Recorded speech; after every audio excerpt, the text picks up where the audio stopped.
조정실의 공기는 숨결마저 얼려버릴 듯 차가웠다. 긴장된 침묵으로 가득 찬 공간은 이따금씩 서류 넘어가는 소리와 중년 판사의 마른 기침 소리에 의해 깨질 뿐이었다.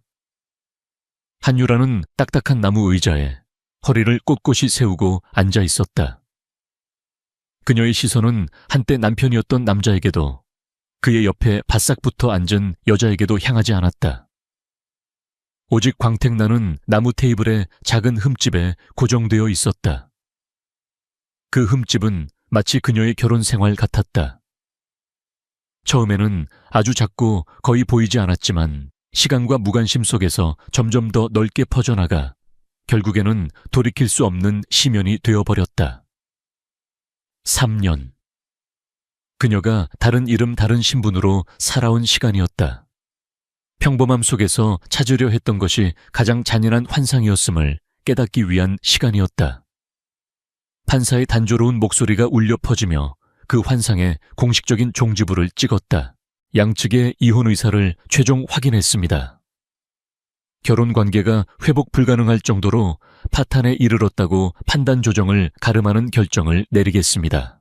그 말이 떨어지자마자 강지훈의 입가에 참을 수 없다는 듯 비웃음이 걸렸다. 그는 보란듯이 옆에 앉은 오수진의 손을 꽉 잡았고 그녀는 승리자의 여유로운 미소로 화답했다. 3년간의 결혼 생활 동안 한유라는 강지훈이라는 남자의 야망과 성공에 대한 갈망이 얼마나 큰지 누구보다 잘 알고 있었다. 그는 언제나 더 높은 곳을 바라봤고 그 길에 방해가 되는 것은 무엇이든 가차없이 치워버릴 사람이었다. 그리고 오늘 그가 치워버리는 대상은 바로 아내인 한유라 자신이었다. 판사님, 마지막으로 할 말이 있습니다. 강지훈이 자리에서 일어섰다. 그의 목소리는 조정실 전체에 울릴 만큼 크고 자신감에 차 있었다. 그는 잘 빠진 명품 정장을 입고 있었지만 그 옷은 마치 그의 들끓는 야망을 감당하지 못하는 듯 어딘가 비좁아 보였다. 이 자리를 빌려 명확히 하고 싶습니다. 이 결혼의 파탄 책임은 전적으로 한유라 씨에게 있습니다.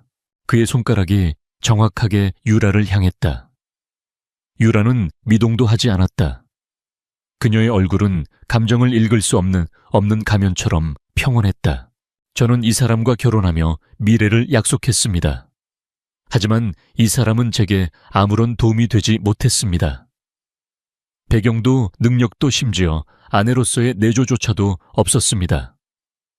저는 앞을 향해 달려가야 하는 사람인데 한유라 씨는 제 발목에 매달린 무거운 족쇄일 뿐이었습니다. 잔인한 말들이 비수처럼 쏟아졌다.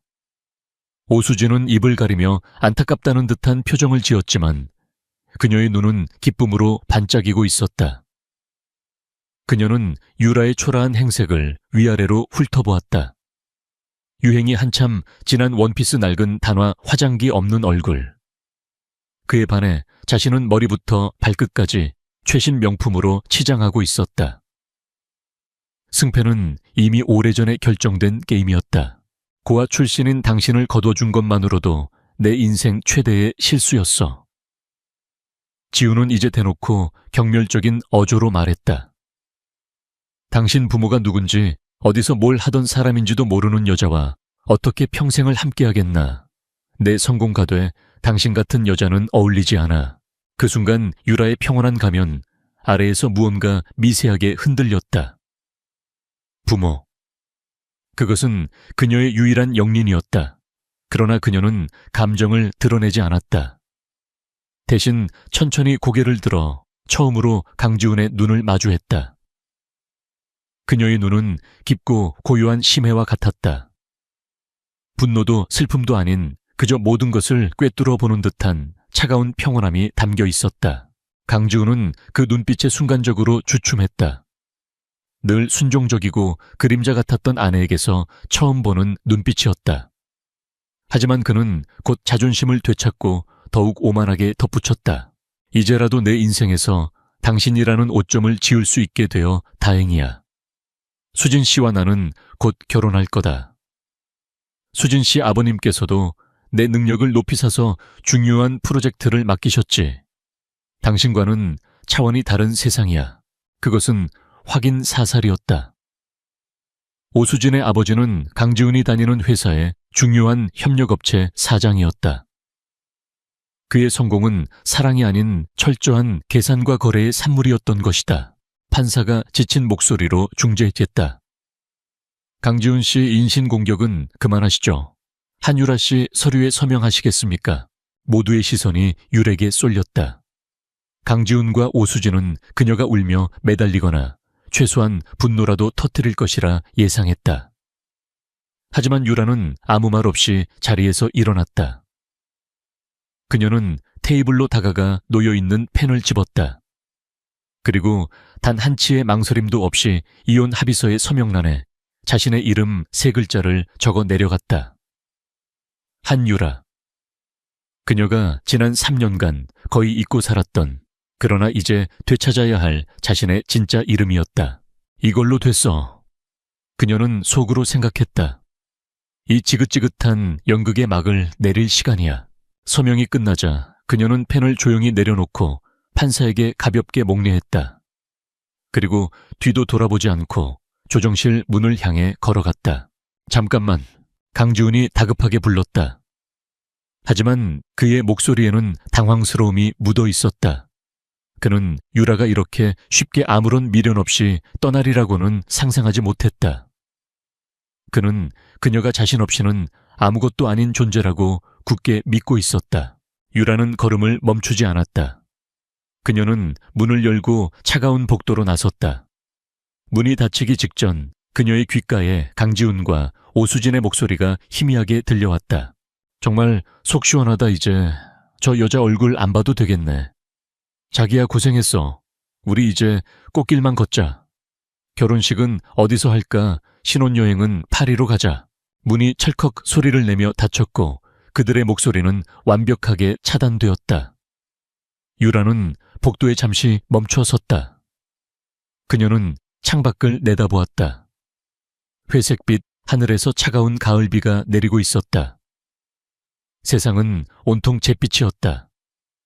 하지만 이상하게도 그녀의 마음은 조금도 슬프지 않았다.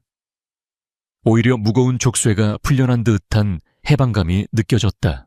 그녀는 3년 전 할아버지의 반대를 무릅쓰고 이 남자를 선택했던 날을 떠올렸다. 태아그룹의 회장 한대욱. 그는 손녀의 고집을 꺾지 못했지만 한 가지 조건을 내걸었다. 네가 선택한 삶이 어떤 것인지 직접 경험해 보거라. 3년의 시간을 주마. 그 시간 동안 너는 태아그룹의 손녀 한유라가 아닌 평범한 고아 한유라로 살아야 한다. 어떤 도움도 없을 것이다. 만약 3년 후에도 그 남자가 너의 곁을 지키고 네가 행복하다면 나는 너의 선택을 존중하겠다. 이제 3년이 지났다. 그리고 결과는 명확했다. 강지훈은 그녀가 가진 배경이 아닌 그녀 자신을 사랑해줄 사람이 아니었다. 그는 시험을 통과하지 못했다. 아니, 애초에 시험지에 답을 적을 자격조차 없는 사람이었다. 유라는 천천히 법원 건물을 걸어 나왔다. 빗줄기가 그녀의 어깨를 적셨지만 그녀는 개의치 않았다.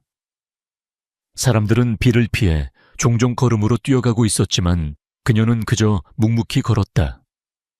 빗물은 그녀의 얼굴을 타고 흘러내려 마치 눈물처럼 보였다. 하지만 그것은 눈물이 아니었다. 과거를 씻어내는 정화의 물이었다. 법원 앞 도로변에 검은색 세단 한 대가 조용히 미끄러져 와 멈춰 섰다. 뒷문이 열리고 정장을 말끔하게 차려입은 중년의 남자가 우산을 들고 내렸다. 그는 재빨리 유라에게 다가와 그녀의 머리 위로 우산을 펼쳐들었다. 아가씨, 고생 많으셨습니다. 그는 김비서였다. 할아버지의 가장 충실한 신복이자 지난 3년간 멀리서 묵묵히 그녀를 지켜봐 온 사람이었다. 그의 목소리는 따뜻하고 변함이 없었다. 아니요, 김비서님. 고생은요? 유라가 희미하게 미소 지으며 말했다. 그녀의 목소리에는 더 이상 과거의 그늘이 없었다. 오히려 아주 유익한 경험이었어요. 회장님께서 기다리고 계십니다. 알아요. 유라는 차에 올라탔다. 푹신한 가죽 시트가 그녀의 몸을 감쌌다. 차 안은 바깥 세상의 비와 소음으로부터 완벽하게 격리된 고요하고 아늑한 공간이었다. 차가 부드럽게 출발했다. 창밖으로 빠르게 스쳐 지나가는 풍경 속에서 강지훈과 오수진이 법원 건물 입구에서 서로 껴안으며 웃고 있는 모습이 보였다. 그들은 새로운 시작에 한껏 들떠 있었다. 유라는 그 모습을 차가운 눈으로 잠시 응시했다. 그리고는 시선을 거두고 정면을 바라보았다. 강지훈 씨, 당신이 버린 건 보잘것없는 아내가 아니야. 그녀는 마음속으로 되뇌었다. 당신이 감히 상상조차 할 수 없는 세상 전체를 버린 거야. 그리고 이제부터 당신은 그 대가를 치르게 될 거야. 아주 뼈저리게. 차는 서울의 번화한 거리를 지나 강북의 부촌으로 향했다. 그녀가 지난 3년간 애써 외면했던 곳, 그녀의 진짜 집으로. 화려한 연극은 끝났다. 이제 잔인하고도 통쾌한 복수의 서막이 오르고 있었다. 검은색 세단은 빗속을 미끄러지듯 달려 서울의 복잡한 도심을 벗어났다. 차창 밖으로 익숙했던 풍경들이 빠르게 스쳐 지나갔다. 유라가 지난 3년간 매일같이 장을 보던 작은 시장 강지훈과 가끔 들렀던 허름한 국밥집, 그리고 두 사람이 살았던 햇빛도 잘 들지 않던 낡은 빌라. 그 모든 것들이 이제는 다른 세상의 이야기처럼 아득하게 멀어 보였다. 한때 그녀의 세상 전부였던 공간들이었지만 지금 그녀의 마음속에는 어떤 미련도 남지 않았다. 차가 성북동의 언덕길로 접어들자 신기하게도 굵게 쏟아지던 빗줄기가 가늘어지기 시작했다. 그리고 거대한 철옹성 같은 저택의 정문 앞에 차가 멈춰 섰을 때 먹구름 사이로 한 줄기 햇살이 비집고 나와 젖은 아스팔트 위를 눈부시게 비췄다. 마치 그녀의 귀환을 환영하는 장엄한 조명처럼 육중한 철문이 소리 없이 양쪽으로 열렸다. 잘 가꿔진 정원수들이 도열한 긴 진입로 끝에 전통 한옥의 우아한 곡선과 현대 건축의 세련미가 조화를 이룬 거대한 저택이 위용을 드러냈다. 태아그룹의 총수 일가가 머무는 본가 청가원 칭야웬이었다. 차가 현관 앞에 멈추자 미리 대기하고 있던 사용인들이 일제히 허리를 굽혀 인사했다. 그들의 얼굴에는 안도와 반가움이 섞여 있었다. 아가씨 어서 오십시오. 백발이 성성한 집사가 그녀를 맞았다. 유라는 그에게 가볍게 고개를 끄덕이고 저택 안으로 들어섰다. 높은 천장과 넓은 공간 은은한 난향이 코끝을 스쳤다. 모든 것이 3년 전 그녀가 떠날 때와 똑같았다. 마치 시간이 멈춘 공간 같았다. 회장님께서는 서재에서 기다리고 계십니다. 알아요. 잠시 방에 먼저 들를게요. 유라는 2층으로 향했다. 복도를 지나 자신의 방 앞에 섰다. 문을 열자 먼지 하나 없이 완벽하게 정돈된 공간이 나타났다. 창밖으로는 서울 시내가 아득하게 내려다 보였다. 그녀는 방 한가운데에 잠시 서서 자신이 입고 있는 낡은 원피스를 내려다보았다. 강지훈이 싸구려라고 비웃었던 옷, 이혼을 위해 법원에 입고 간 옷, 이 옷은 이제 과거의 상징이었다. 그녀는 드레스룸으로 들어갔다. 한쪽 벽면을 가득 채운 옷장에는 그녀가 떠나기 전 입었던 옷들과 그녀가 없는 동안에도 계절마다 새로 채워진 최고급 의상들이 가지런히 걸려 있었다. 샤넬의 트위드 재킷 디올의 실크 드레스, 그리고 날렵한 라인의 발렌티노 파워 수트까지. 그 옆에는 벨벳 상자 안에 잠든 보석들이 영롱한 빛을 발하고 있었다. 지난 3년간 그녀는 이 모든 것을 잊고 살았다. 아니, 애써 외면하고 살았다. 유라는 욕실로 들어가 샤워기 아래 섰다. 뜨거운 물줄기가 그녀의 몸을 감쌌다. 그녀는 눈을 감았다. 법정에서의 모욕적인 언사 오수진의 조롱 섞인 미소 강지훈의 차가운 눈빛. 그 모든 기억들이 뜨거운 물에 씻겨 내려가는 것 같았다. 그녀는 지난 3년간의 한유라를 그곳에 모두 흘려보냈다. 평범한 삶에 대한 덧없는 환상, 사랑에 대한 순진한 믿음, 그리고 바보 같았던 자기 자신까지도. 샤워를 마치고 나온 그녀는 더 이상 과거의 유라가 아니었다. 그녀는 드레스룸에서 몸에 꼭 맞는 검은색 실크 블라우스와 슬랙스를 골라 입었다. 화장대 앞에 앉아 능숙한 손길로 가볍게 화장을 했다. 거울 속에 비친 여성은 더 이상 초라하고 순종적인 모습이 아니었다. 차갑고 지적인 분위기 상대를 압도하는 깊은 눈빛을 가진 태아그룹의 유일한 상속녀 한유라의 얼굴이었다. 준비를 마친 그녀는 할아버지가 계신 1층 서재로 향했다. 떡갈나무로 만들어진 육중한 문을 두드리자 안에서 나직하고 권위 있는 목소리가 들려왔다. 들어오너라. 유라가 문을 열고 들어섰다. 서재는 수천 권의 책으로 둘러싸여 있었고 공기 중에는 낡은 종이와 가죽 냄새가 배어 있었다. 창가 쪽 거대한 책상에 태아그룹에 살아있는 신화 한대욱 회장이 앉아 있었다. 그는 신문을 읽고 있었지만 유라가 들어서자 조용히 신문을 내려놓았다. 그의 깊은 눈이 손녀를 찬찬히 뜯어보았다. 왔느냐? 네, 할아버지. 다녀왔습니다. 유라는 책상 앞으로 다가가 깊이 허리를 숙였다. 이래 오서 거라. 한 회장은 자리에서 일어나 유라에게 다가왔다. 고생했다. 아니, 고생시킨 건 나였겠지. 그의 목소리에는 책망 대신 따뜻한 연민이 담겨 있었다. 그는 내가 뭘 했느냐 와 같은 시시한 말은 하지 않았다. 대신 손녀의 어깨를 가만히 감싸 안았다. 아닙니다, 할아버지. 제 고집 때문에. 유라의 목소리가 살짝 떨렸다. 됐다. 다 끝난 일이다. 중요한 것은 네가 그 경험을 통해 무엇을 배웠느냐 하는 것이지. 한 회장은 그녀를 소파로 이끌어 앉혔다. 그는 맞은편에 앉아 유라의 눈을 똑바로 바라보았다. 이제 그 연극은 끝났다. 돌아올 준비는 되었느냐? 네, 이제 진짜 제자리로 돌아올 시간이에요. 유라가 망설임 없이 대답했다. 그녀의 눈빛은 그 어느 때보다 단단하고 결의에 차 있었다. 지난 3년 어리석었습니다. 죄송합니다, 할아버지. 사과할 것 없다. 젊은 날의 경험은 돈 주고도 못 사는 것이다. 다만 그 대가가 혹독했을 뿐이지. 한 회장은 잠시 말을 끊었다가 서늘한 목소리로 덧붙였다. 그 강지훈이라는 자, 내가 처음부터 마음에 들지 않았어. 사람의 눈빛에 욕심이 가득한데 그릇은 간장종지만도 못하더구나. 네가 그 진가를 이제라도 알았으니 비싼 수업료를 낸 셈 치자. 그는 자리에서 일어나 책상으로 돌아가 서류 하나를 집어들었다. 그리고 다시 유라 앞에 와서 그것을 테이블 위에 내려놓았다. 이제부터 너는 더 이상 숨어 지내지 않을 것이다. 태아그룹의 상속녀로서 너의 능력을 세상에 증명해야 한다. 서류의 첫 장에는 인사 발령장이라고 적혀 있었다. 인사 발령장. 소속 태하 전략기획본부 직위, 상무이사, 디렉터, 성명 한유라. 전략기획본부, 상무요, 태하의 심장부다. 그룹 전체의 미래 먹거리를 발굴하고 중요한 인수합병과 투자를 결정하는 곳이지. 그곳에서 실력으로 내 자리를 증명해 보여라.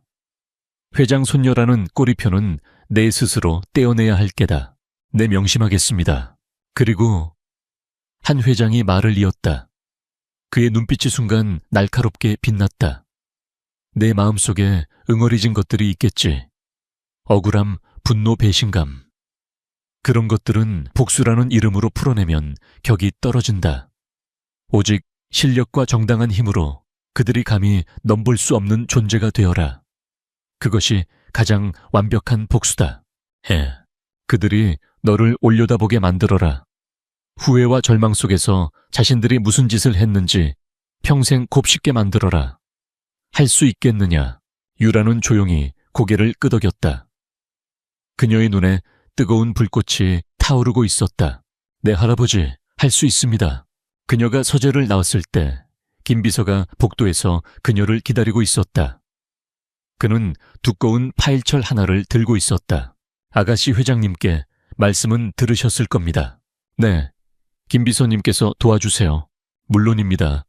그것이 제 일인걸요. 김 비서가 희미하게 미소 지으며 파일철을 건넸다. 이것은 아가씨께서 맡으실 전략기획본부에 대한 현황 보고서와 아가씨의 공식적인 프로필 자료입니다. 그리고 그는 파일철의 마지막 부분을 가리켰다. 이것은 강지훈 씨와 그가 속한 유성건설, 그리고 오수진 씨의 부친이 운영하는 대형 실업에 대한 기초정보 보고서입니다. 유라는 파일철을 받아들었다. 묵직한 무게가 그녀의 손에 전해졌다. 그것은 단순한 종이 뭉치가 아니었다. 그녀가 앞으로 휘두를 카리자 방패였다. 김 비서가 덧붙였다. 강지훈 씨는 현재 유성건설의 차세대 성장 동력으로 불리는 스마트시티 프로젝트의 실무 총괄 팀장을 맡고 있습니다.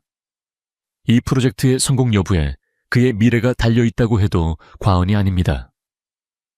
그리고 이 프로젝트의 주요 파트너 중 하나가 바로 대형 실업입니다. 그렇군요. 유라의 입가에 차가운 미소가 걸렸다. 모든 게 아주 명확하게 보이네요. 그날 밤 유라는 자신의 방 테라스에 서서 서울의 야경을 내려다보았다. 수많은 불빛들이 별처럼 반짝이고 있었다. 3년 전 그녀는 저 불빛들 속에서 평범한 행복을 찾을 수 있을 거라 믿었다. 하지만 이제 그녀는 알았다. 자신의 자리는 저 아래가 아닌 이 모든 것을 내려다보는 가장 높은 곳이라는 것을. 그녀의 손에는 강지훈에 대한 보고서가 들려 있었다. 그의 학력, 경력, 인맥, 그리고 현재 진행 중인 프로젝트의 세부 사항까지. 김 비서의 능력은 실로 대단했다. 강지훈 씨, 당신은 나를 족쇄라고 했지. 그녀는 보고서를 쥔 손에 힘을 주었다.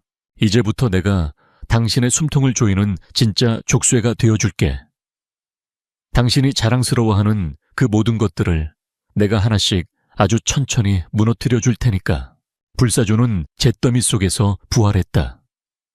더 강하고, 더 화려하고, 더 무자비하게. 한유라의 진짜 인생, 그리고 진짜 복수는 이제 막 시작되고 있었다. 한유라가 태아그룹의 상속녀로서의 삶을 되찾고 있을 무렵, 강지훈과 오수진은 그들만의 세상에서 행복의 정점을 만끽하고 있었다.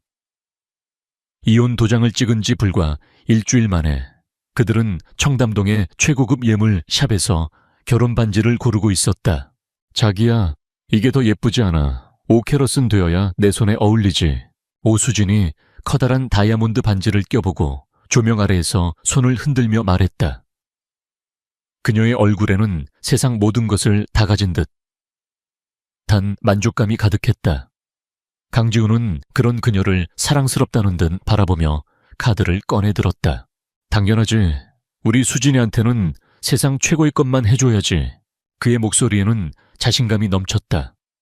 한유라라는 족쇄를 풀어버린 그는 날개가 돋친 듯했다. 회사에서는 유성건설의 미래를 책임질 판교 스마트시티 프로젝트의 총괄팀장으로 승승장구하고 있었고, 밖에서는 아름답고 배경 좋은 약혼녀와 곧 결혼할 예정이었다.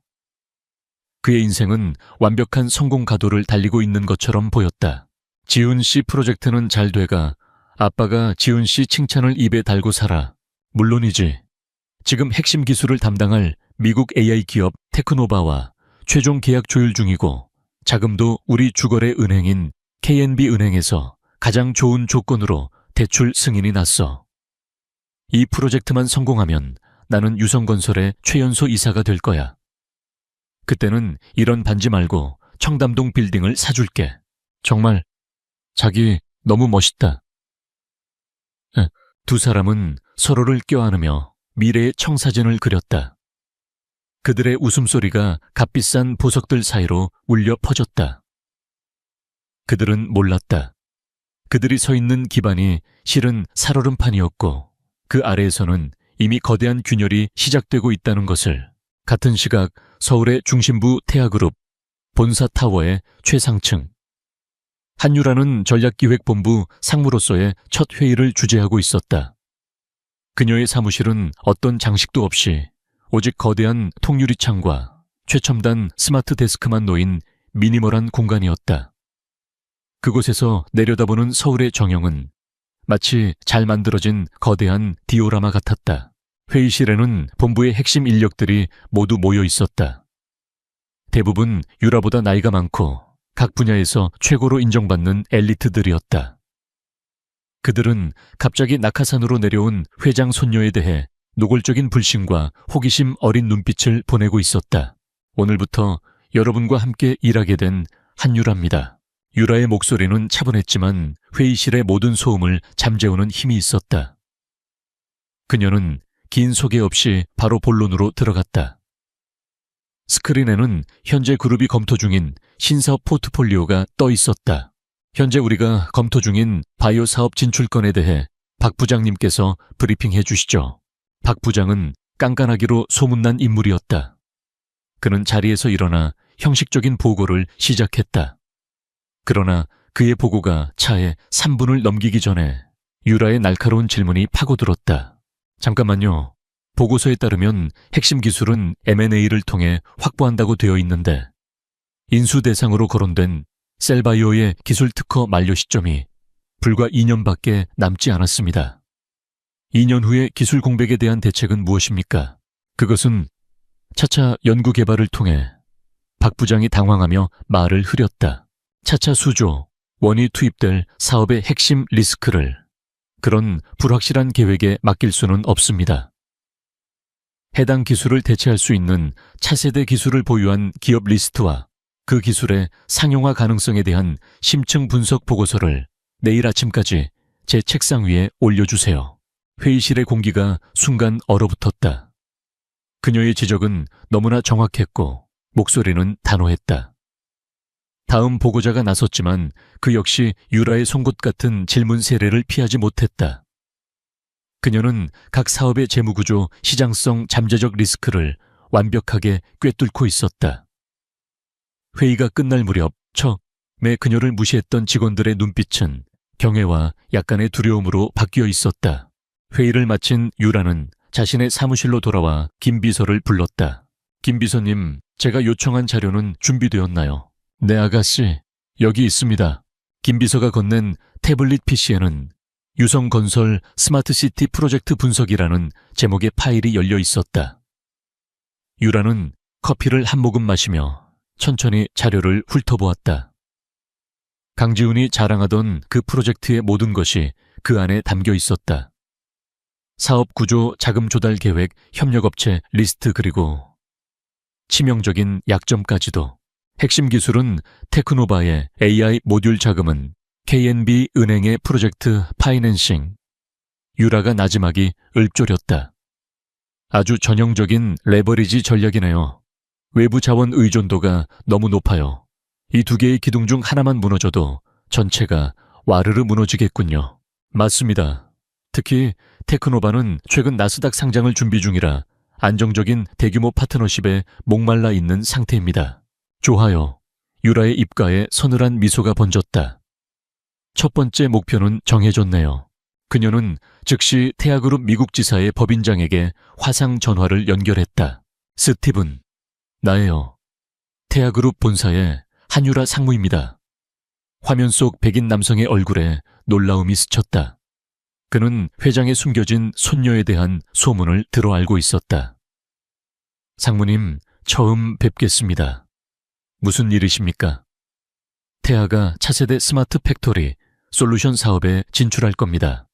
핵심 파트너로 테크노바를 고려하고 있어요. 그들과의 독점 파트너십 계약을 제안할 겁니다. 조건은 그들이 현재 진행 중인 다른 소규모 프로젝트들을 모두 정리하고 우리의 프로젝트에만 집중하는 것입니다. 우리가 제시할 계약 규모는 그들의 연매출의 3배가 될 겁니다. 할 수 있겠어요. 스티븐의 눈이 휘둥그레졌다. 연매출의 3배. 그것은 거부할 수 없는 제안이었다. 물론입니다. 상무님, 당장 추진하겠습니다. 전화를 끊은 유라는 다음으로 재무 담당 임원을 호출했다. 최 전무님, 우리 그룹의 주거래 은행이 KNB 은행과 같은 계열사인 TNT 파이낸셜이죠. 그렇습니다, 상무님. TNT 파이낸셜 회장님께 제 이름으로 안부 전화를 한 통 넣어주세요. 그리고 유성건설이라는 회사가 진행하는 프로젝트의 리스크가 예상보다 크다는 우려를 비공식적으로 전달해 주셨으면 합니다. 핵심 기술 파트너십에 문제가 생길 가능성이 높다는 뉘앙스로요. 그분은 아주 작은 힌트만으로도 전체 그림을 파악하실 수 있는 분이니까요. 최전무는 영리한 사람이었다. 그는 유라의 의도를 즉시 파악하고 고개를 숙였다. 알겠습니다. 바로 처리하겠습니다. 모든 지시를 마친 유라는 의자에 깊숙이 몸을 묻었다. 거대한 톱니바퀴가 움직이기 시작했다. 그녀는 그저 조용히 가장 핵심적인 부분에 작은 돌멩이 하나를 던졌을 뿐이다. 하지만 그 파장은 거대한 쓰나미가 되어 강지훈에게 덮칠 것이었다. 며칠 후 강지훈은 자신의 사무실에서 승리의 축배를 들 준비를 하고 있었다. 테크노바와의 최종 계약서 서명과 KNB 은행의 자금 집행일이 바로 내일로 다가왔기 때문이었다. 그는 오수진에게 전화를 걸어 저녁에 근사한 레스토랑을 예약했다고 자랑했다. 바로 그때 그의 책상 위 전화벨이 날카롭게 울렸다. 발신자는 테크노바 측 담당자였다. 미스터 강, 정말 죄송하게 되었습니다. 수화기 너머로 들려오는 목소리는 매우 난처해 보였다. 무슨 말입니까? 저희 내부 사정으로 유성건설과의 파트너십 계약을 진행하기 어렵게 되었습니다. 회사 차원에서 더 큰 규모의 글로벌 프로젝트에 모든 역량을 집중하기로 결정했습니다. 정말 죄송합니다. 내 무슨 말도 안 되는 소리입니까? 계약서 사인만 남겨둔 상태인데 이건 명백한 계약 위반입니다. 강지훈은 소리를 질렀다.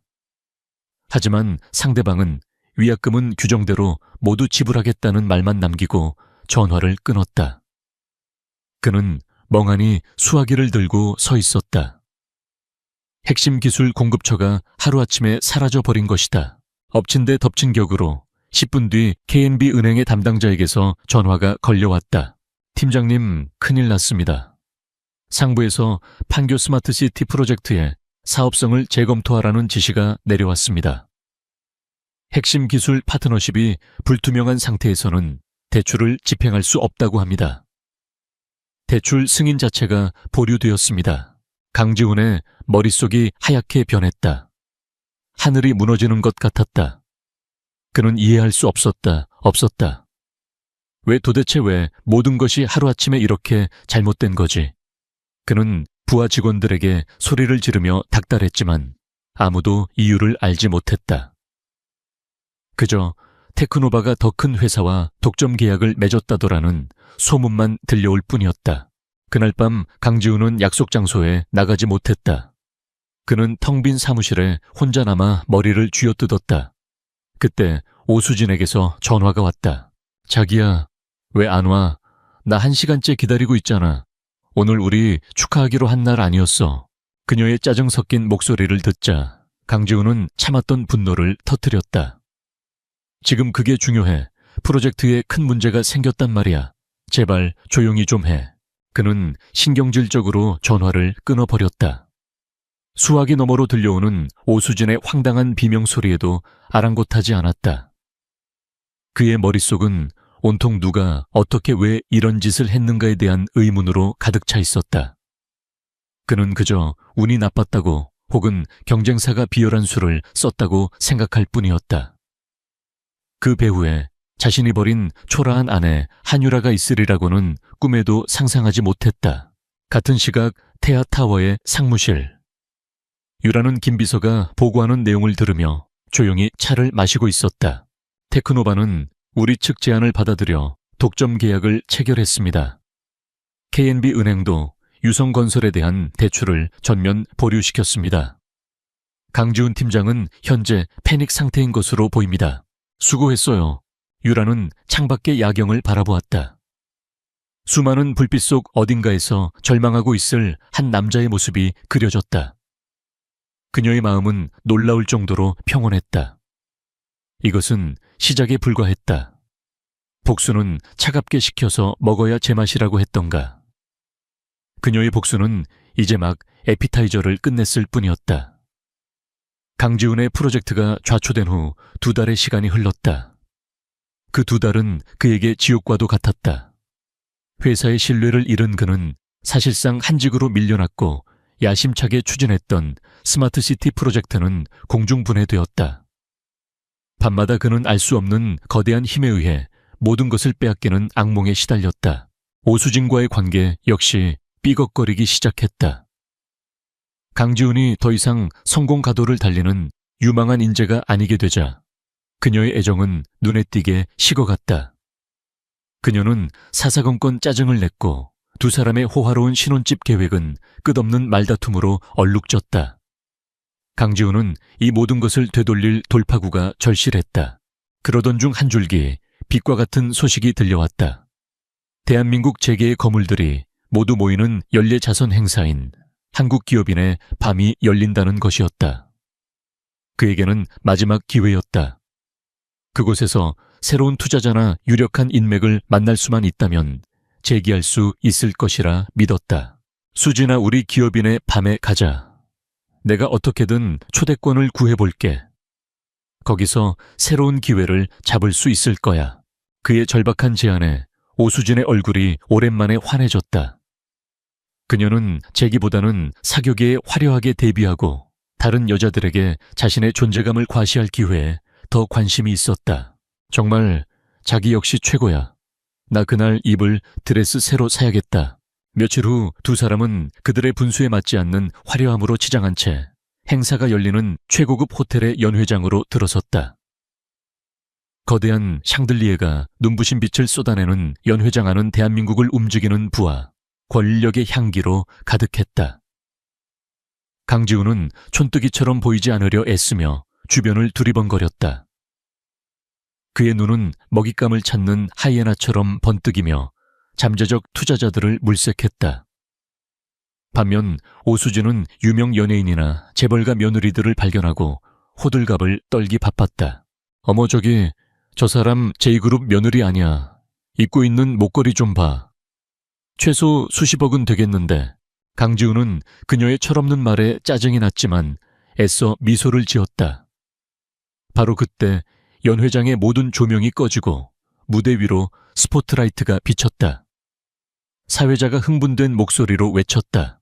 신사숙녀 여러분, 오늘 이 자리에 아주 특별한 분을 모셨습니다. 지난 몇 년간 공식 석상에 모습을 드러내지 않으셨던 분이죠.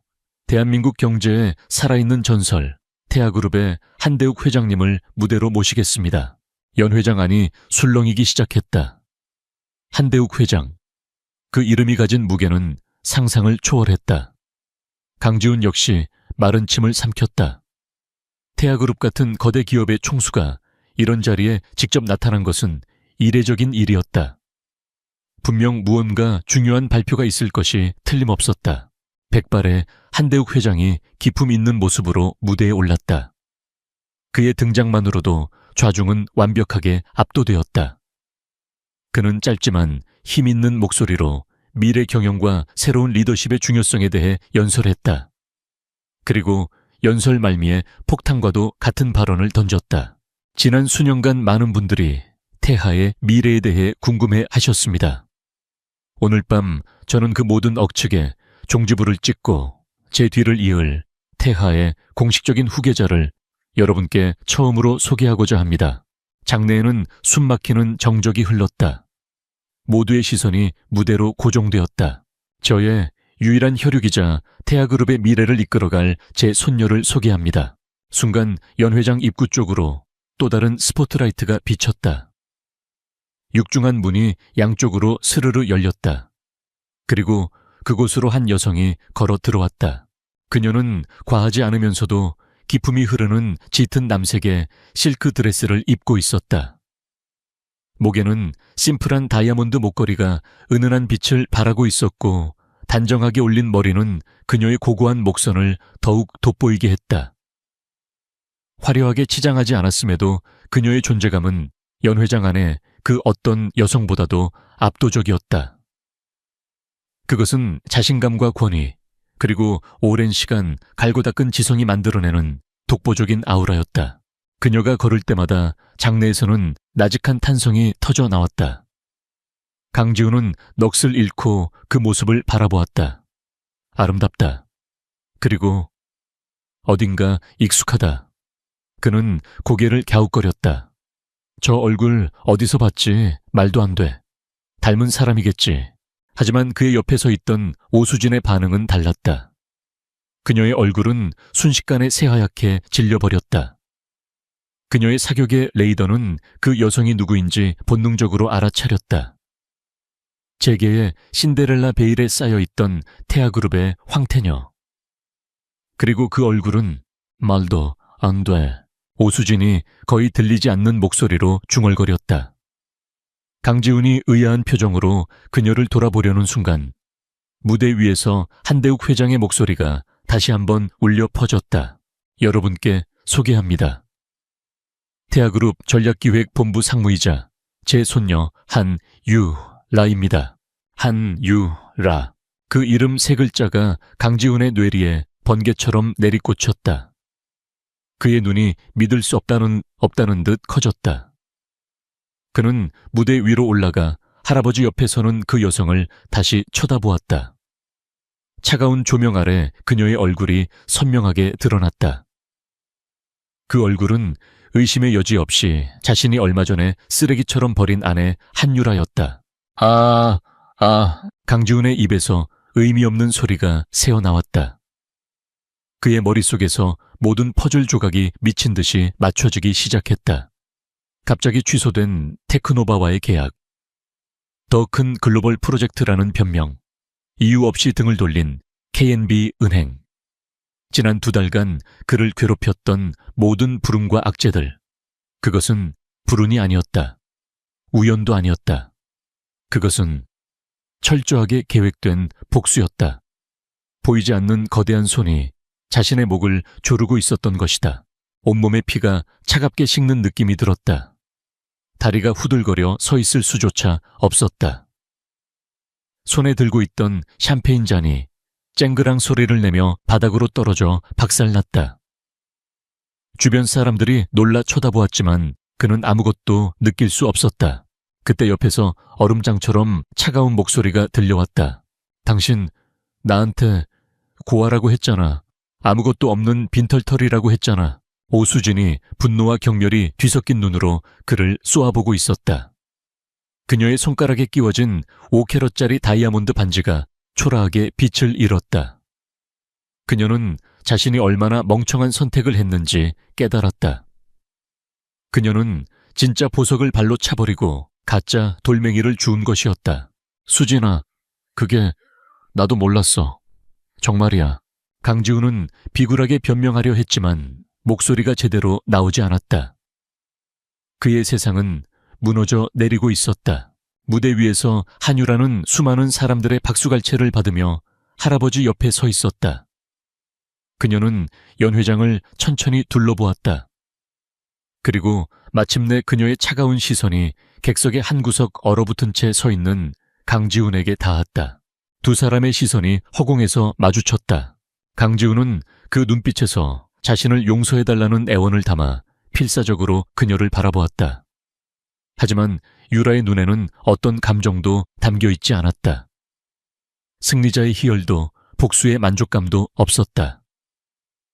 그저 길가의 먼지를 보는 듯한 완벽한 무관심.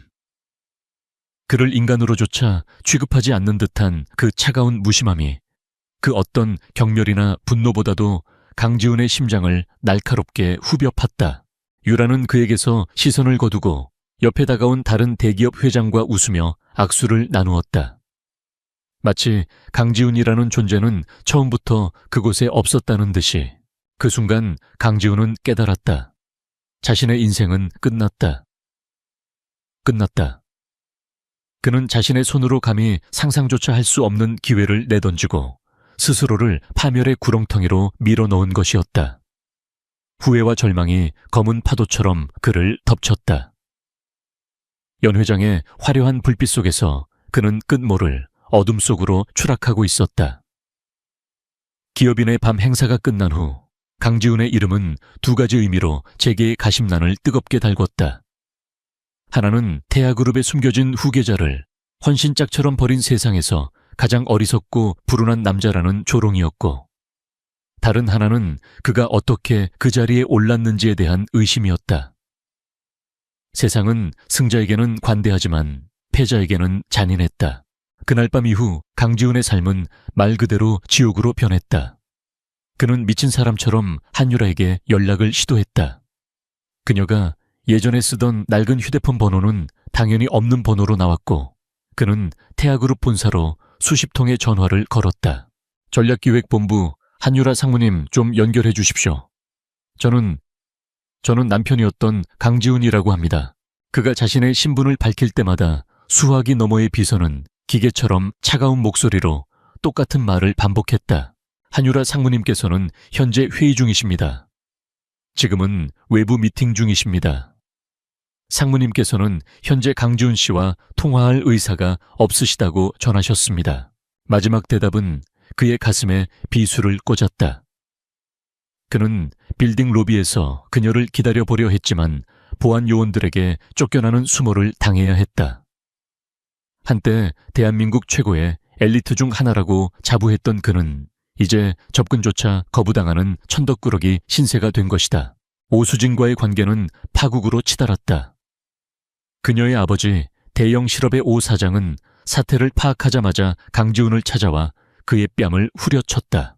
이 천하에 쓸모없는 놈, 네가 감히 내 딸 인생까지 망쳐 태아그룹의 손녀를 걷어차고 우리 딸을 선택해 내 놈은 우리를 방패막이로 쓰려 했던 것뿐이야.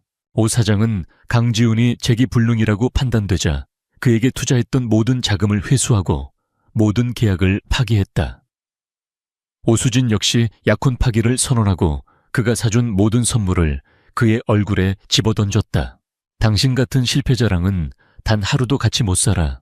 내 인생에서 당장 꺼져. 혼자가 된 강지훈은 텅 빈 오피스텔에서 술로 밤을 지새웠다. 그는 모든 것이 꿈이기를 바랐다. 그가 버린 유라가 사실은 평범한 고아이기를, 이 모든 불행이 그저 악몽이기를. 하지만 아침이 되면 신문과 인터넷 뉴스들이 그를 현실로 끌어내렸다. 그리고 마침내 한유라의 진짜 방역이 시작되었다. 그것은 그가 예상했던 감정적인 복수가 아니었다. 지극히 냉정하고 치밀하며 법적인 절차에 따른 무자비한 공격이었다. 어느 날 아침 유성건설 본사에 검찰 수사관들이 들이닥쳤다. 그들은 판교 스마트시티 프로젝트와 관련된 모든 서류와 컴퓨터를 압수해갔다, 해갔다. 강지훈은 횡령 및 배임 혐의로 긴급 체포되었다.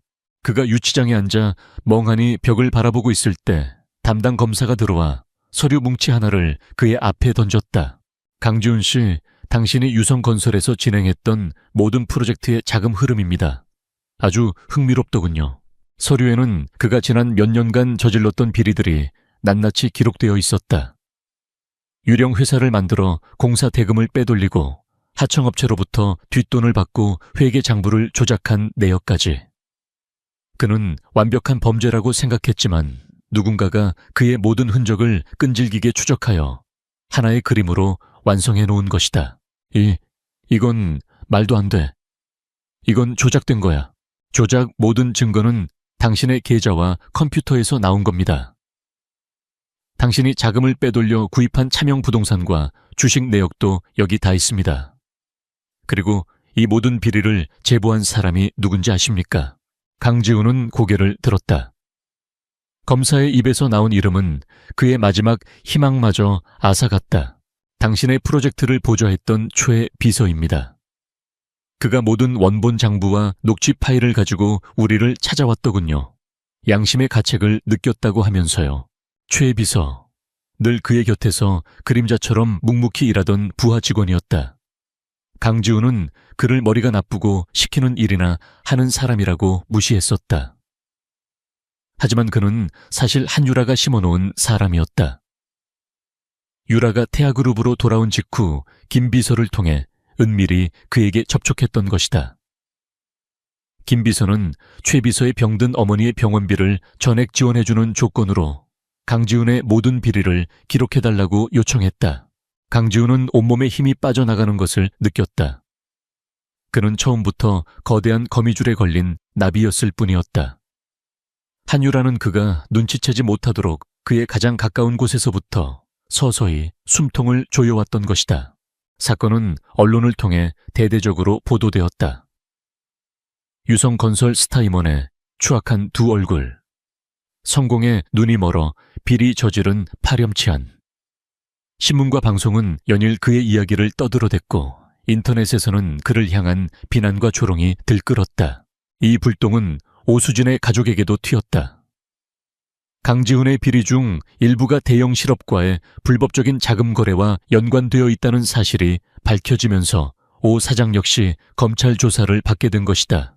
대형 실업의 주가는 폭락했고 회사는 창사 이래 최대의 위기를 맞았다. 오수진은 비리 사위 얻으려다 회사 말아먹은 딸이라는 오명을 쓰고 사교계에서 완전히 퇴출되었다. 그녀는 집 밖으로 한 발짝도 나갈 수 없게 되었다.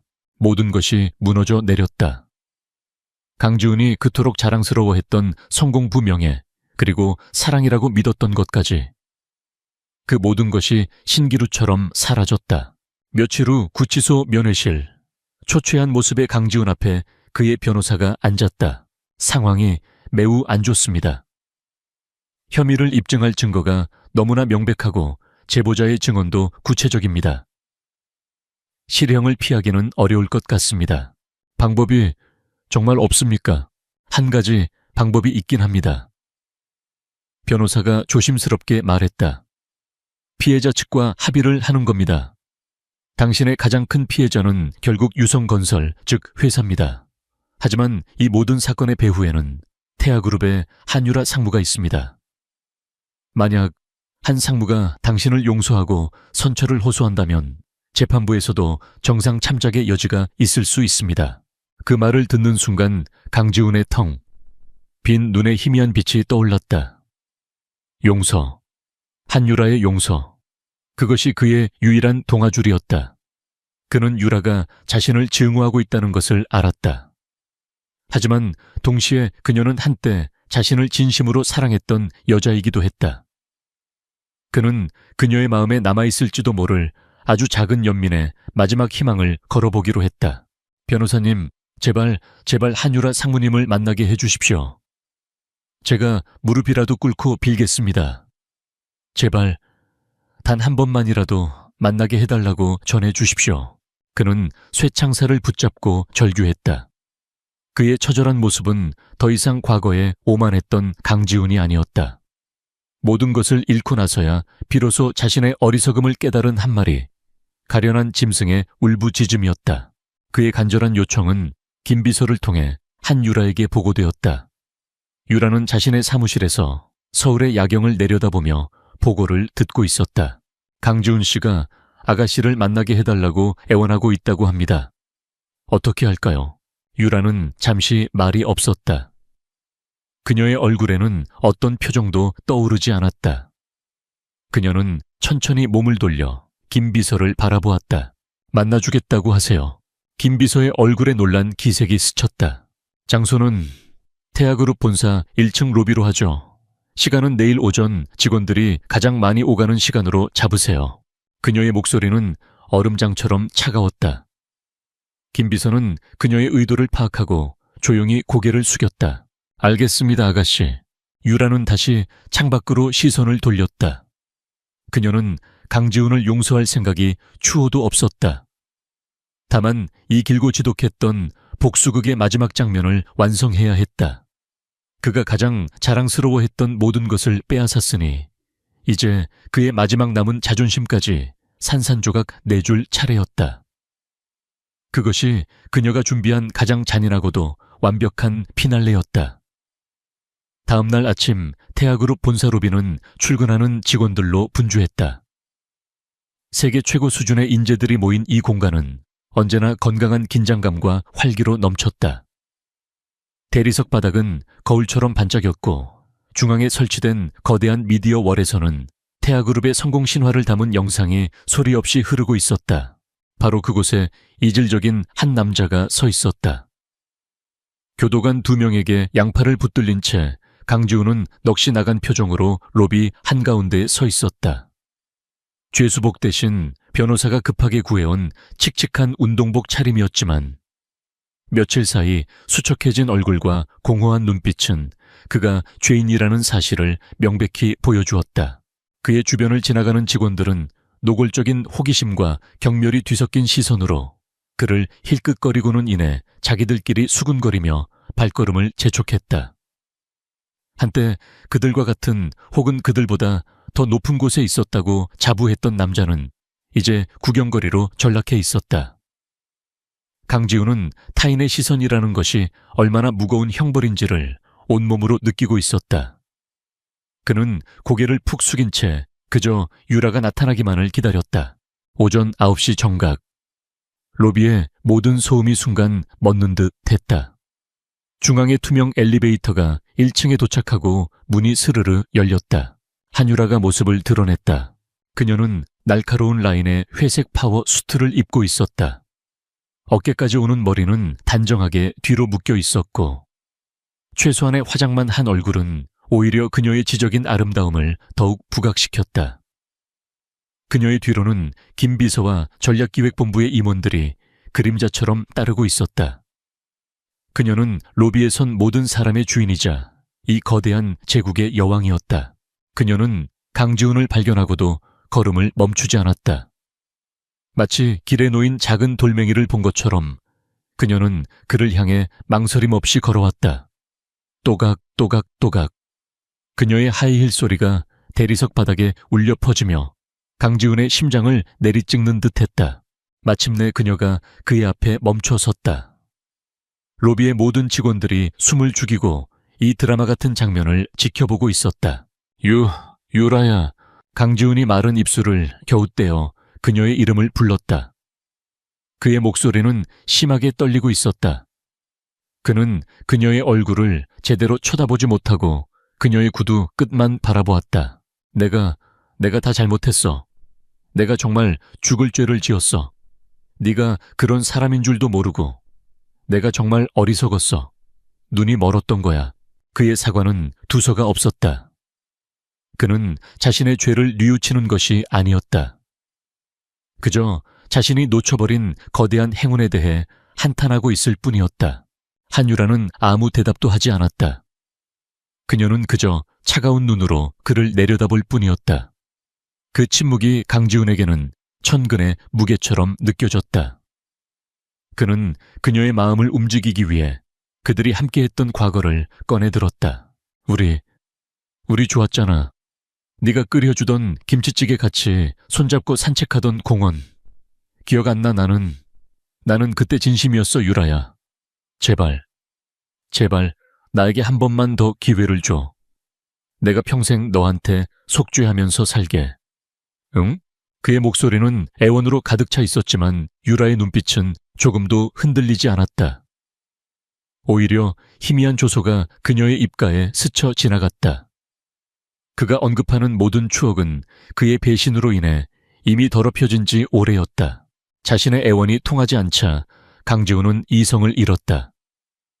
그는 마지막 남은 자존심마저 내던졌다.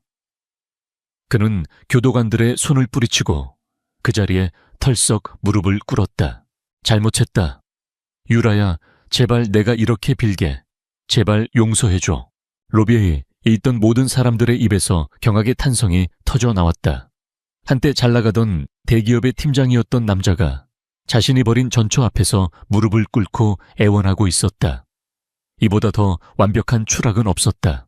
강지훈은 무릎으로 기어가 유라의 바지가랑이라도 붙잡으려 했다. 바로 그 순간 얼음처럼 차가운 유라의 목소리가 로비 전체에 울려 퍼졌다. 용서. 그녀는 나지막이 말했지만 그 목소리에는 모든 소음을 잠재우는 힘이 있었다. 지금 당신이 용서를 구하는 대상이 누군지는 알고 있나요? 강지훈 씨. 그녀는 처음으로 그의 이름을 강지훈 씨라고 불렀다. 그 호칭은 그와 그녀 사이에 더 이상 어떤 사적인 감정도 남아있지 않다는 선언이었다. 당신은 나 한유라에게 용서를 구하는 게 아니야. 당신은 태아그룹의 후계자에게 용서를 구하고 있는 거지. 만약 내가 오늘 이 자리에서 평범한 모습으로 나타났다면 당신은 과연 내 앞에서 무릎을 꿇었을까? 그녀의 말은 전곡을 찔렀다.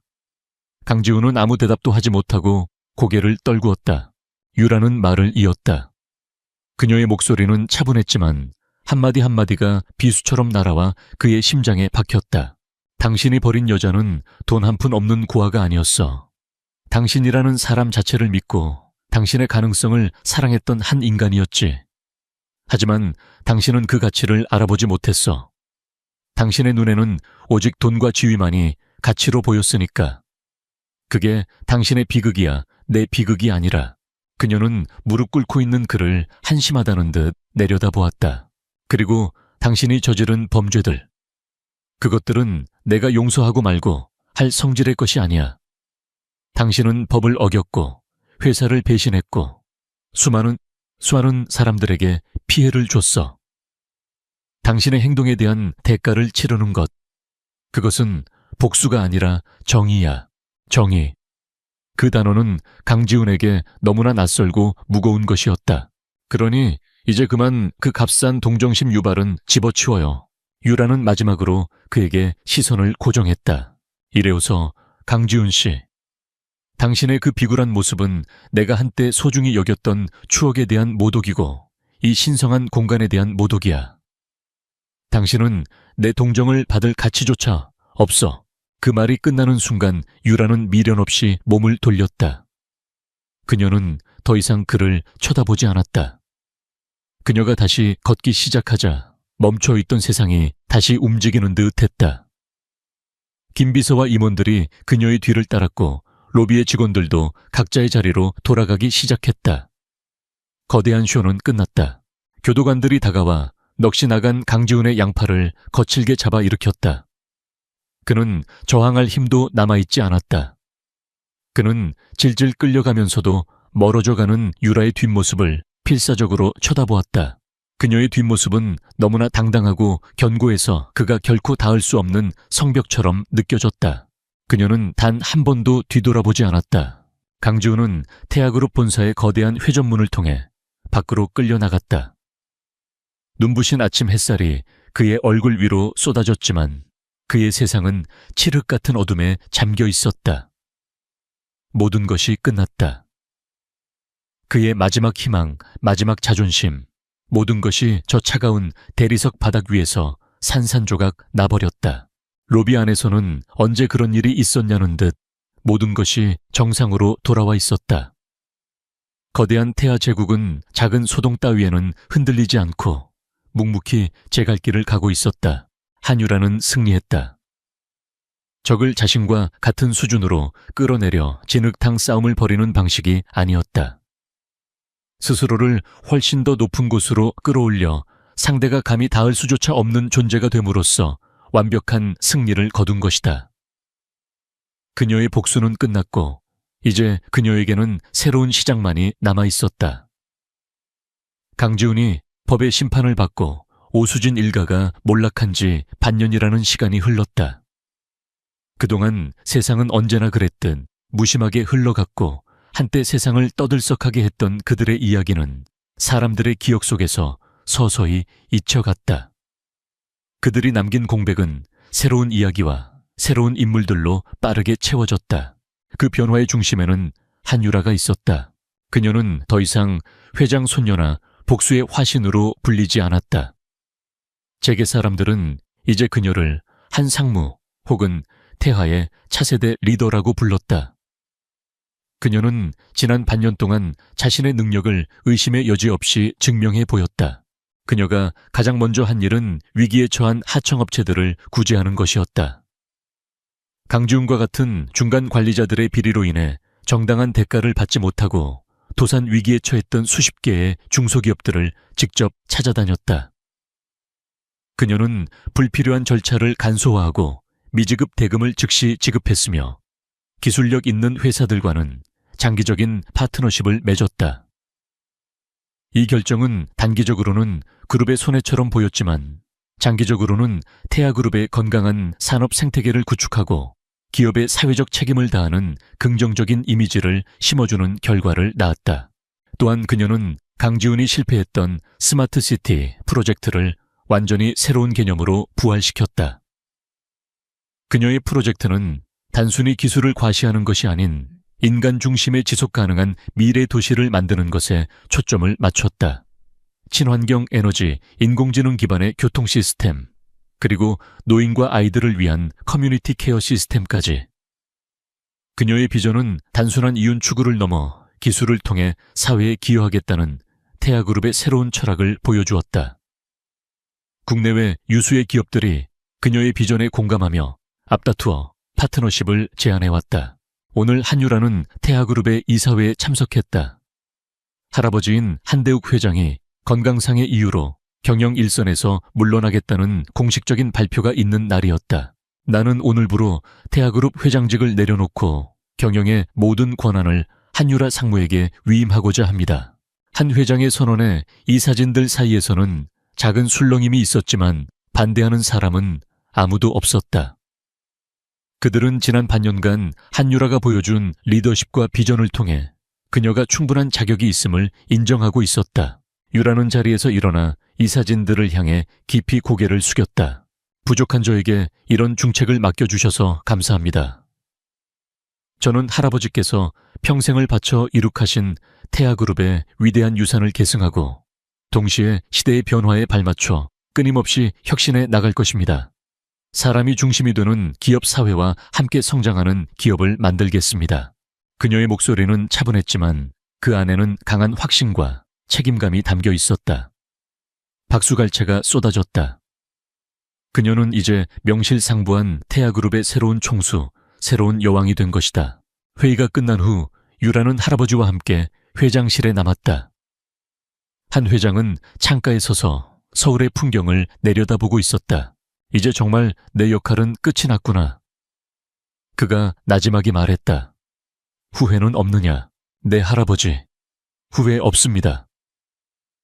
유라가 그의 곁에 서며 대답했다. 지난 3년의 경험이 없었다면 지금의 저도 없었을 겁니다. 아픈 만큼 배운 것도 많았습니다. 그래, 그거면 됐다. 한 회장은 따뜻한 미소로 손녀의 어깨를 두드려 주었다. 이제 내 세상을 마음껏 펼쳐 보이거라. 그날 저녁 유라는 홀로 자신의 집무실에 앉아 있었다. 책상 위에는 강지훈의 마지막 소식이 담긴 짧은 보고서가 놓여 있었다. 그는 재판에서 징역 7년형을 선고받고 복역 중이며 오수진은 가족과 함께 해외로 이민을 갔지만 현지에서도 적응하지 못하고 어렵게 살고 있다는 내용이었다. 유라는 그 보고서를 읽고 아무런 감정의 동요 없이 파일 속에 넣었다. 그들은 이제 그녀의 인생과 아무런 관련이 없는 과거의 인물일 뿐이었다. 복수는 끝났다. 하지만 그녀는 복수의 끝에서 허무함 대신 새로운 시작을 위한 단단한 토대를 발견했다. 그녀는 자리에서 일어나 집무실 한쪽 벽면을 가득 채운 통유리창 앞으로 다가갔다.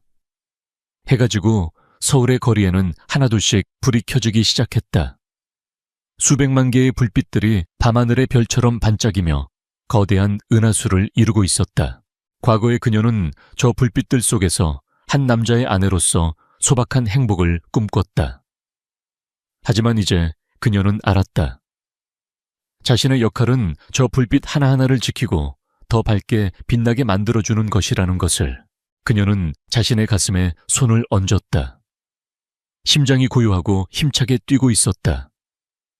더 이상 분노도 슬픔도 미련도 없었다. 그 자리에는 오직 평온함과 미래에 대한 뜨거운 열정만이 가득했다. 한유라.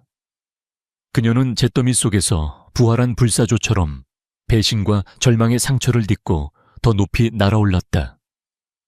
그녀의 이야기는 한 남자에 대한 통쾌한 복수극으로 시작되었을지 모르지만 결국 한 여성이 자신의 진정한 가치를 깨닫고 세상의 중심으로 우뚝 서는 위대한 성장 드라마로 막을 내리고 있었다. 서울의 밤은 깊어갔고 태아타워의 가장 높은 곳에 켜진 불은 그 어느 때보다 밝게 빛나고 있었다. 그것은 새로운 여왕의 탄생을 알리는 꺼지지 않을 희망의 등불이었다. 늦은 밤 도시의 불빛이 희미하게 스며드는 낡은 골목길 어귀에는 24시간 편의점, 별빛 편의점의 밝은 불빛만이 외롭게 빛나고 있었다. 안으로 들어서자 차가운 공기와 함께 달콤한 과자 냄새, 그리고 쌉쌀한 커피 향이 뒤섞여 코끝을 스쳤다. 박지은은 지친 몸을 이끌고 계산대 앞에 서 있었다. 그녀의 얼굴은 피로에 지쳐 창백했지만 맑고 투명한 눈빛에는 꺾이지 않는 강인함이 서려 있었다. 그녀는 낮에는 카페에서 아르바이트를 하고 밤에는 편의점에서 일하며 힘겹게 생활비를 벌고 있었다. 아픈 엄마와 어린 아들 김민준의 병원비와 생활비라는 무거운 짐이 그녀의 어깨에 놓여 있었다. 그날 밤 지은은 민준의 분유값을 계산하기 위해 지갑을 열었다. 지갑 속에는 달랑 몇 개의 동전뿐이었다. 그녀의 통장 장원은 바닥을 드러낸 지 오래였다. 민준은 며칠째 고열에 시달리고 있었고 오늘따라 그의 분유는 바닥을 드러냈다. 지은은 민준의 작은 손을 잡고 그의 불덩이 같은 이마에 입을 맞췄다. 그녀는 자신의 초라한 현실을 들키고 싶지 않았지만 아들의 배고픔을 외면할 수는 없었다. 아줌마, 민준이 분유 사야 하는데 돈이 모자라요. 지은은 계산대 직원에게 조심스럽게 말했다. 그녀의 목소리는 떨렸고 눈에서는 희미한 눈물이 고였다. 그녀는 자신의 초라한 현실을 들키고 싶지 않았지만 아들의 배고픔을 외면할 수는 없었다. 계산대 직원은 지은을 차가운 눈빛으로 바라보았다. 손님 돈이 모자라면 살 수 없습니다. 규정입니다. 다른 손님들에게 폐가 되니 빨리 계산하세요. 직원의 목소리는 단호했고 그의 얼굴에는 귀찮다는 듯한 표정이 역력했다. 뒤에서는 다른 손님들이 웅성거리기 시작했다. 어떤 이들은 지은을 동정했지만 누구도 선뜻 나서지 않았다. 지은은 절망에 휩싸였다. 그녀는 민준의 작은 손을 잡고 흐느꼈다. 이대로 민준을 굶길 수는 없었다. 그녀는 무엇이든 해야 했다. 어떤 방법이든 민준을 살릴 수만 있다면. 그녀는 자신의 눈물과 수치심을 애써 숨기려 했다. 그때 그녀의 주머니에서 휴대전화가 진동했다. 엄마의 전화였다. 엄마는 며칠 전부터 러시아에 있는 친척에게 급한 돈을 빌려달라고 부탁해 두었다. 지은은 엄마에게서 러시아어로 된 메시지를 받았고 자신도 모르게 러시아어로 전화를 받았다. 그녀는 러시아어가 익숙했지만 사람들 앞에서는 거의 사용하지 않았다. Да, мама, как ты? Нет, деньги еще не пришли. Я сейчас очень занята. Перезвоню тебе позже. 애웅 엄마. 괜찮냐? 아니 돈 아직 안 왔어. 나 지금 바빠. 나중에 다시 전화할게. 지은은 자신도 모르게 러시아어로 통화하며 전화기를 끊었다. 그녀는 주변의 시선을 의식했지만 이미 늦었다. 그녀의 러시아어 통화는 편의점 구석에서 커피를 마시고 있던 한 남자의 귀에 고스란히 들어왔다. 그의 이름은 이현우. 신일그룹의 젊은 최고 경영자 CEO였다. 그는 낡은 코트를 입고 평범한 손님처럼 보였지만 그의 눈빛은 날카롭고 깊었다. 그는 오늘 막 끝난 중요한 사업 회의에서 돌아오는 길이었다. 그는 비즈니스 세계에서는 냉철하고 이성적인 판단력으로 유명했지만 동시에 그 어떤 감정에도 흔들리지 않는 차가운 심장을 가졌다고 알려져 있었다. 현우는 지은의 러시아어 통화를 듣자마자 미간을 찌푸렸다. 그의 얼굴에는 어떤 감정도 비치지 않았지만 그의 눈빛 속에는 알 수 없는 경계심과 함께 과거의 어떤 기억이 스쳐 지나가는 듯했다. 그는 지은의 러시아어 실력에 놀랐지만 동시에 그녀의 러시아어 통화가 그에게 잊고 지냈던 어떤 끔찍한 기억을 떠올리게 했다. 그의 마음속에서 잠들어 있던 어떤 감정이 서서히 깨어나는 듯했다. 현우는 지은을 향해 다가갔다. 그의 발걸음은 차분했지만 그 속에는 알 수 없는 단호함이 담겨 있었다.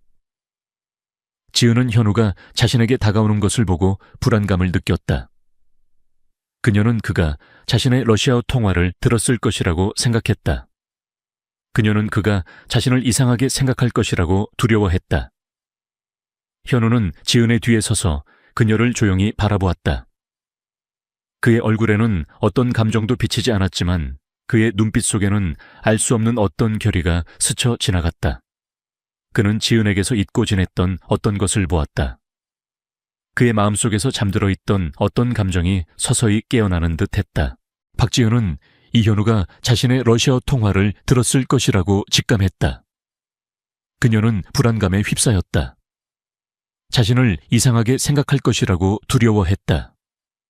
하지만 현우의 발걸음은 그녀를 지나치지 않고 그녀의 앞에 멈춰섰다. 그의 얼굴은 여전히 무표정했지만 그의 눈빛은 지은을 꿰뚫어 보는 듯했다. 당신 러시아어를 하는군요. 현우의 목소리는 낮고 차분했지만 그 속에는 알 수 없는 호기심과 함께 어떤 감정이 담겨 있었다. 지은은 깜짝 놀라 고개를 들었다. 네,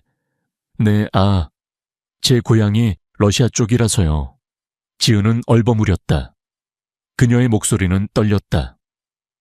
그녀는 자신의 과거가 드러날까봐 두려웠다. 현우는 지은의 불안감을 이해하는 듯했다. 그는 그녀의 눈을 똑바로 응시했다. 나는 이현우다. 신일그룹의 CEO다. 당신의 러시아어 실력에 깊은 인상을 받았다. 당신에게 한 가지 제안을 하고 싶다.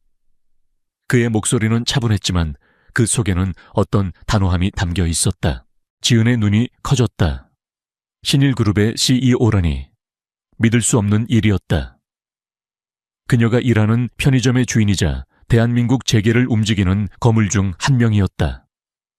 지은은 자신의 초라한 현실과 현우의 거대한 권력 사이에 놓인 간극을 느꼈다.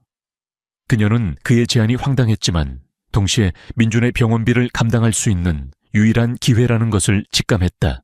자니요, 어떤 제안이든 말씀해 주십시오. 지은의 목소리는 떨렸지만 그 속에는 강한 자존심과 단호함이 담겨 있었다. 현우는 지은의 눈을 똑바로 응시했다. 나는 당신에게 나의 개인 통역사 겸 비서 자리를 제안한다. 나는 당신의 뛰어난 언어 능력과 당신의 눈빛에서 느껴지는 따뜻함이 마음에 든다. 당신은 나의 모든 사업을 이해하고 나의 지시에 절대적으로 복종해야 한다. 그 대가로 나는 당신에게 높은 보수를 지급하고 당신 아들의 치료와 양육에 필요한 모든 지원을 아끼지 않겠다. 당신의 임무는 나의 모든 비밀을 지키고 나의 가장 든든한 조력자가 되는 것이다. 그의 목소리는 차분했지만 그 속에는 어떤 단호함이 담겨 있었다. 지은은 현우의 제안에 경악했다. 통역사 겸 비서라니. 그것도 대한민국 최고의 기업 회장의 비서라니.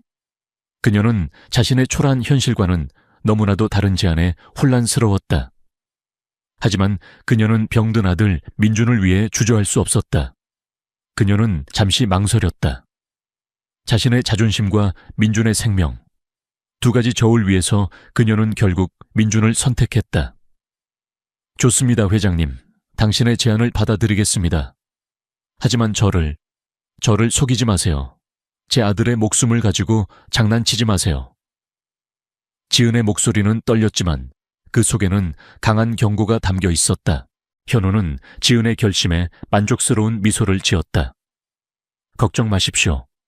나는 약속을 어기지 않습니다.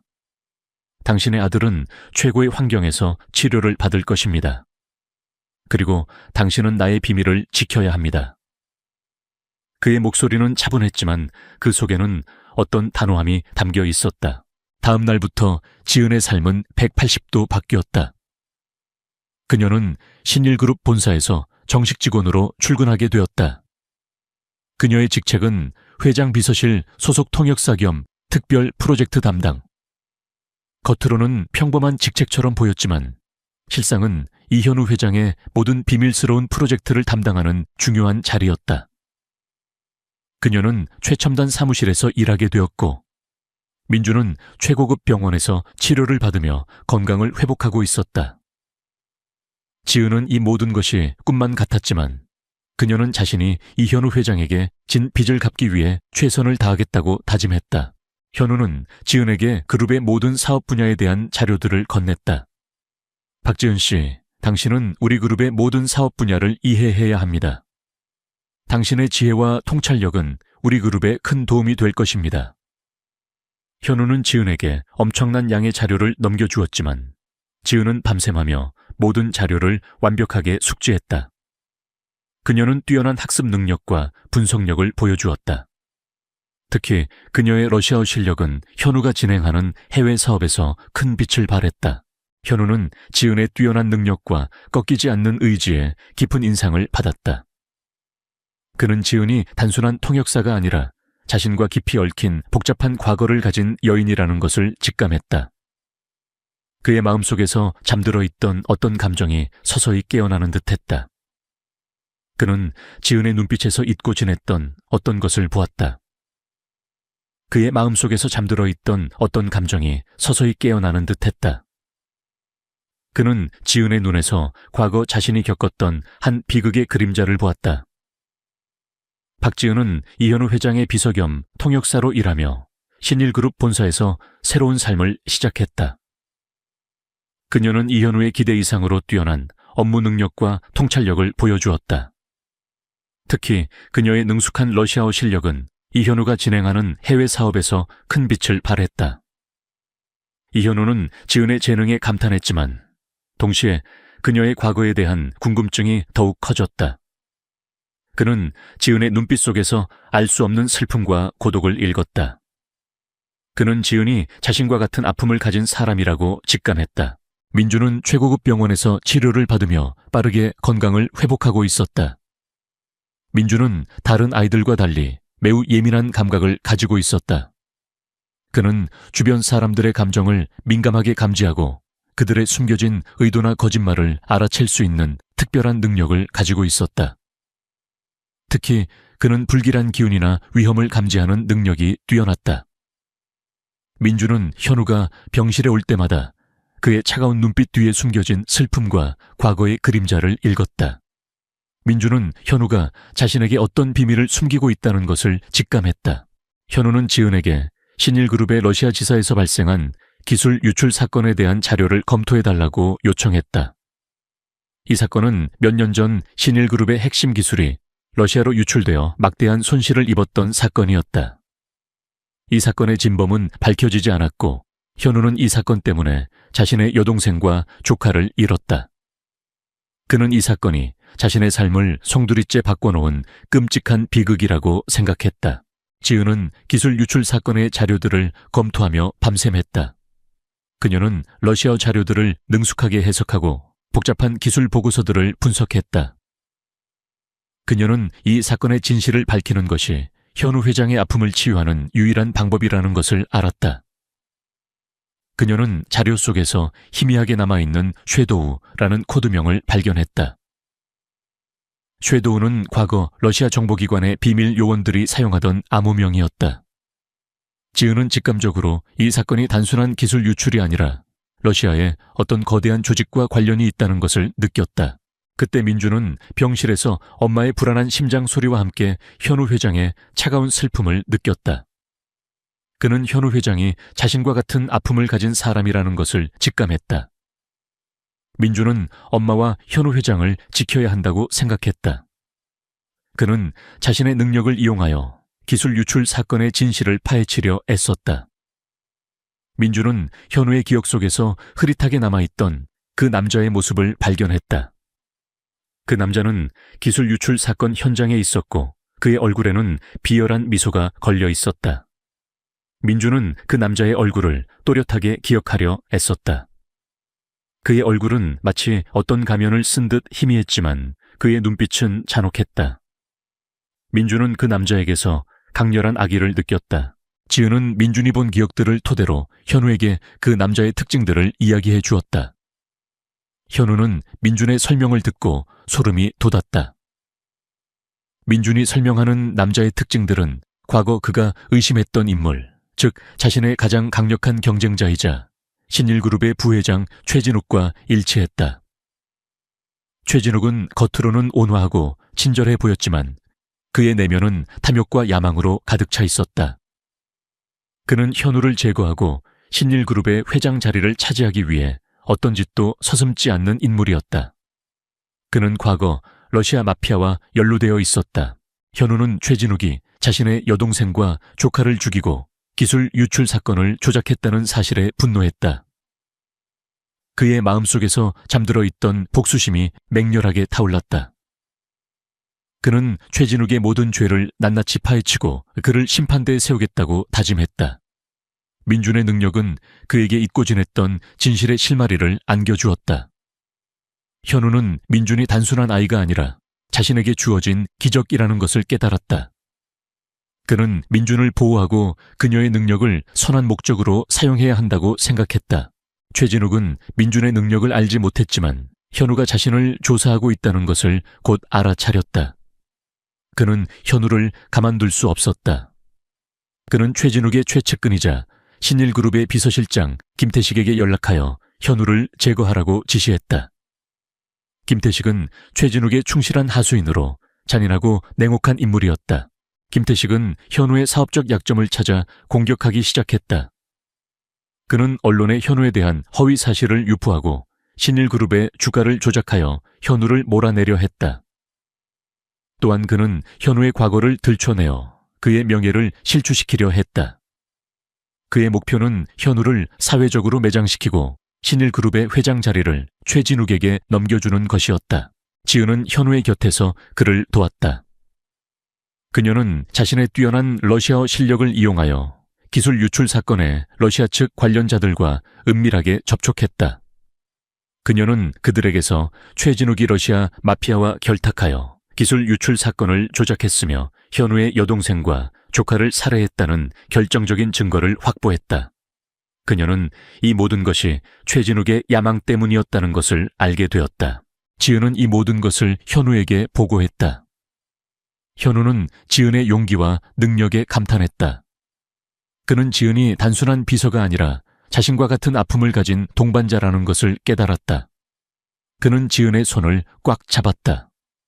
박지은 씨, 당신은 정말 대단합니다. 당신 덕분에 제가 진실을 밝힐 수 있게 되었습니다. 함께 최진욱에게 복수하고 모든 진실을 세상에 밝혀냅시다. 현우의 목소리는 단호했지만 그 속에는 지은을 향한 깊은 신뢰와 함께 새로운 결의가 담겨 있었다. 박지은은 이현우 회장의 곁에서 최진욱 부회장과 김태식 비서실장의 추악한 음모를 파헤치는 데 몰두했다. 민준의 특별한 능력과 지은의 러시아어 실력은 그들에게 중요한 단서들을 제공했다. 현우는 지은의 용기와 민준의 능력에 깊은 인상을 받았다. 그는 지은에게 모든 지원을 아끼지 않겠다고 약속하며 함께 최진욱의 비리를 세상에 폭로하겠다고 다짐했다. 이현우 회장은 자신의 비서실장에게 최진욱 부회장과 김태식 비서실장의 모든 행적과 신일그룹 내부의 수상한 움직임을 비밀리에 조사하도록 지시했다.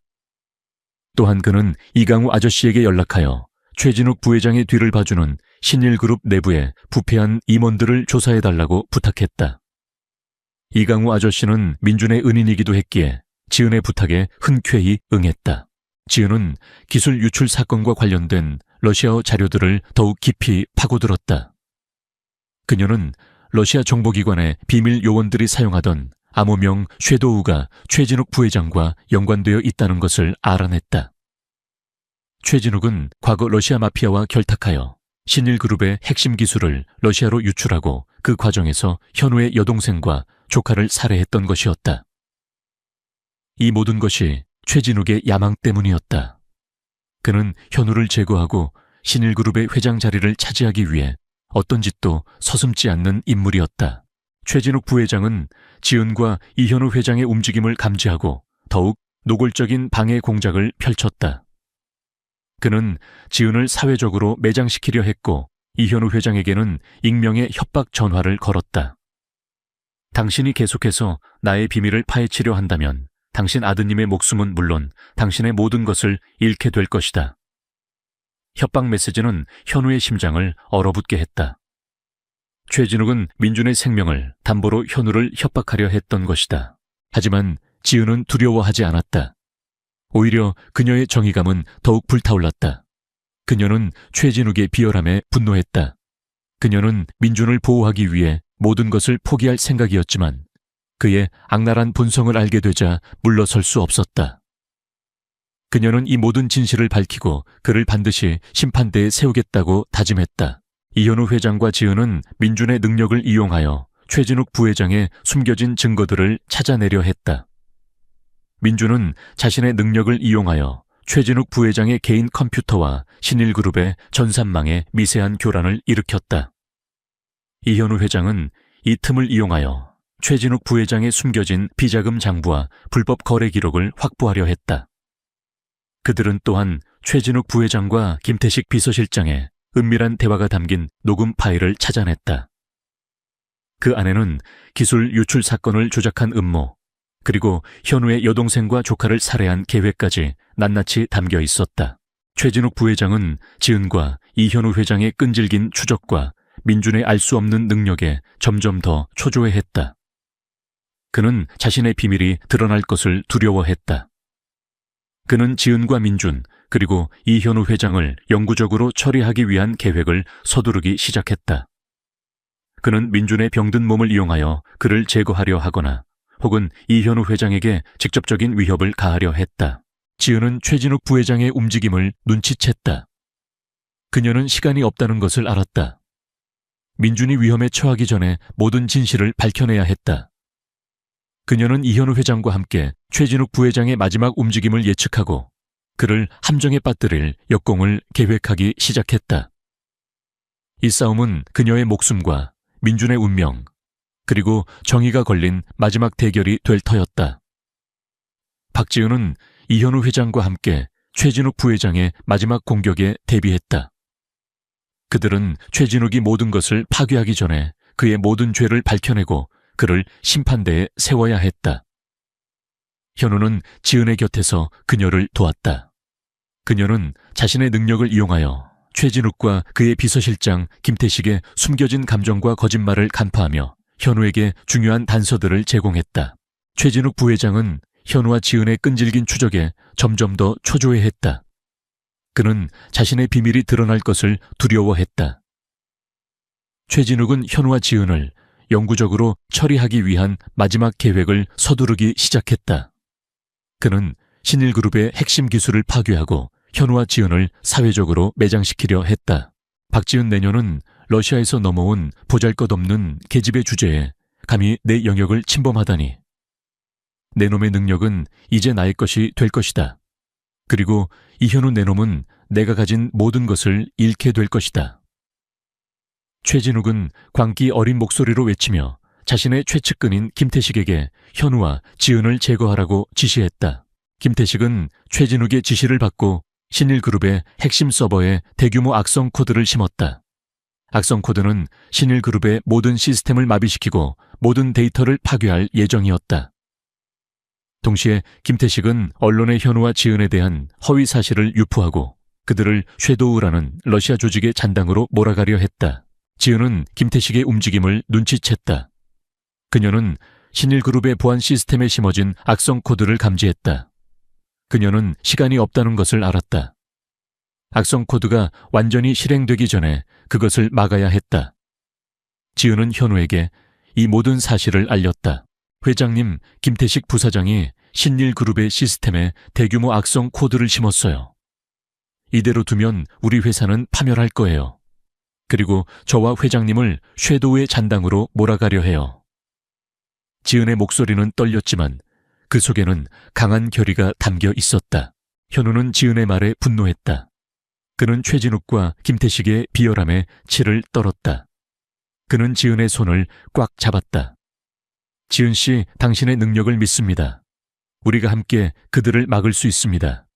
우리는 신일그룹을 지키고 그들의 죄를 세상에 밝혀낼 것입니다.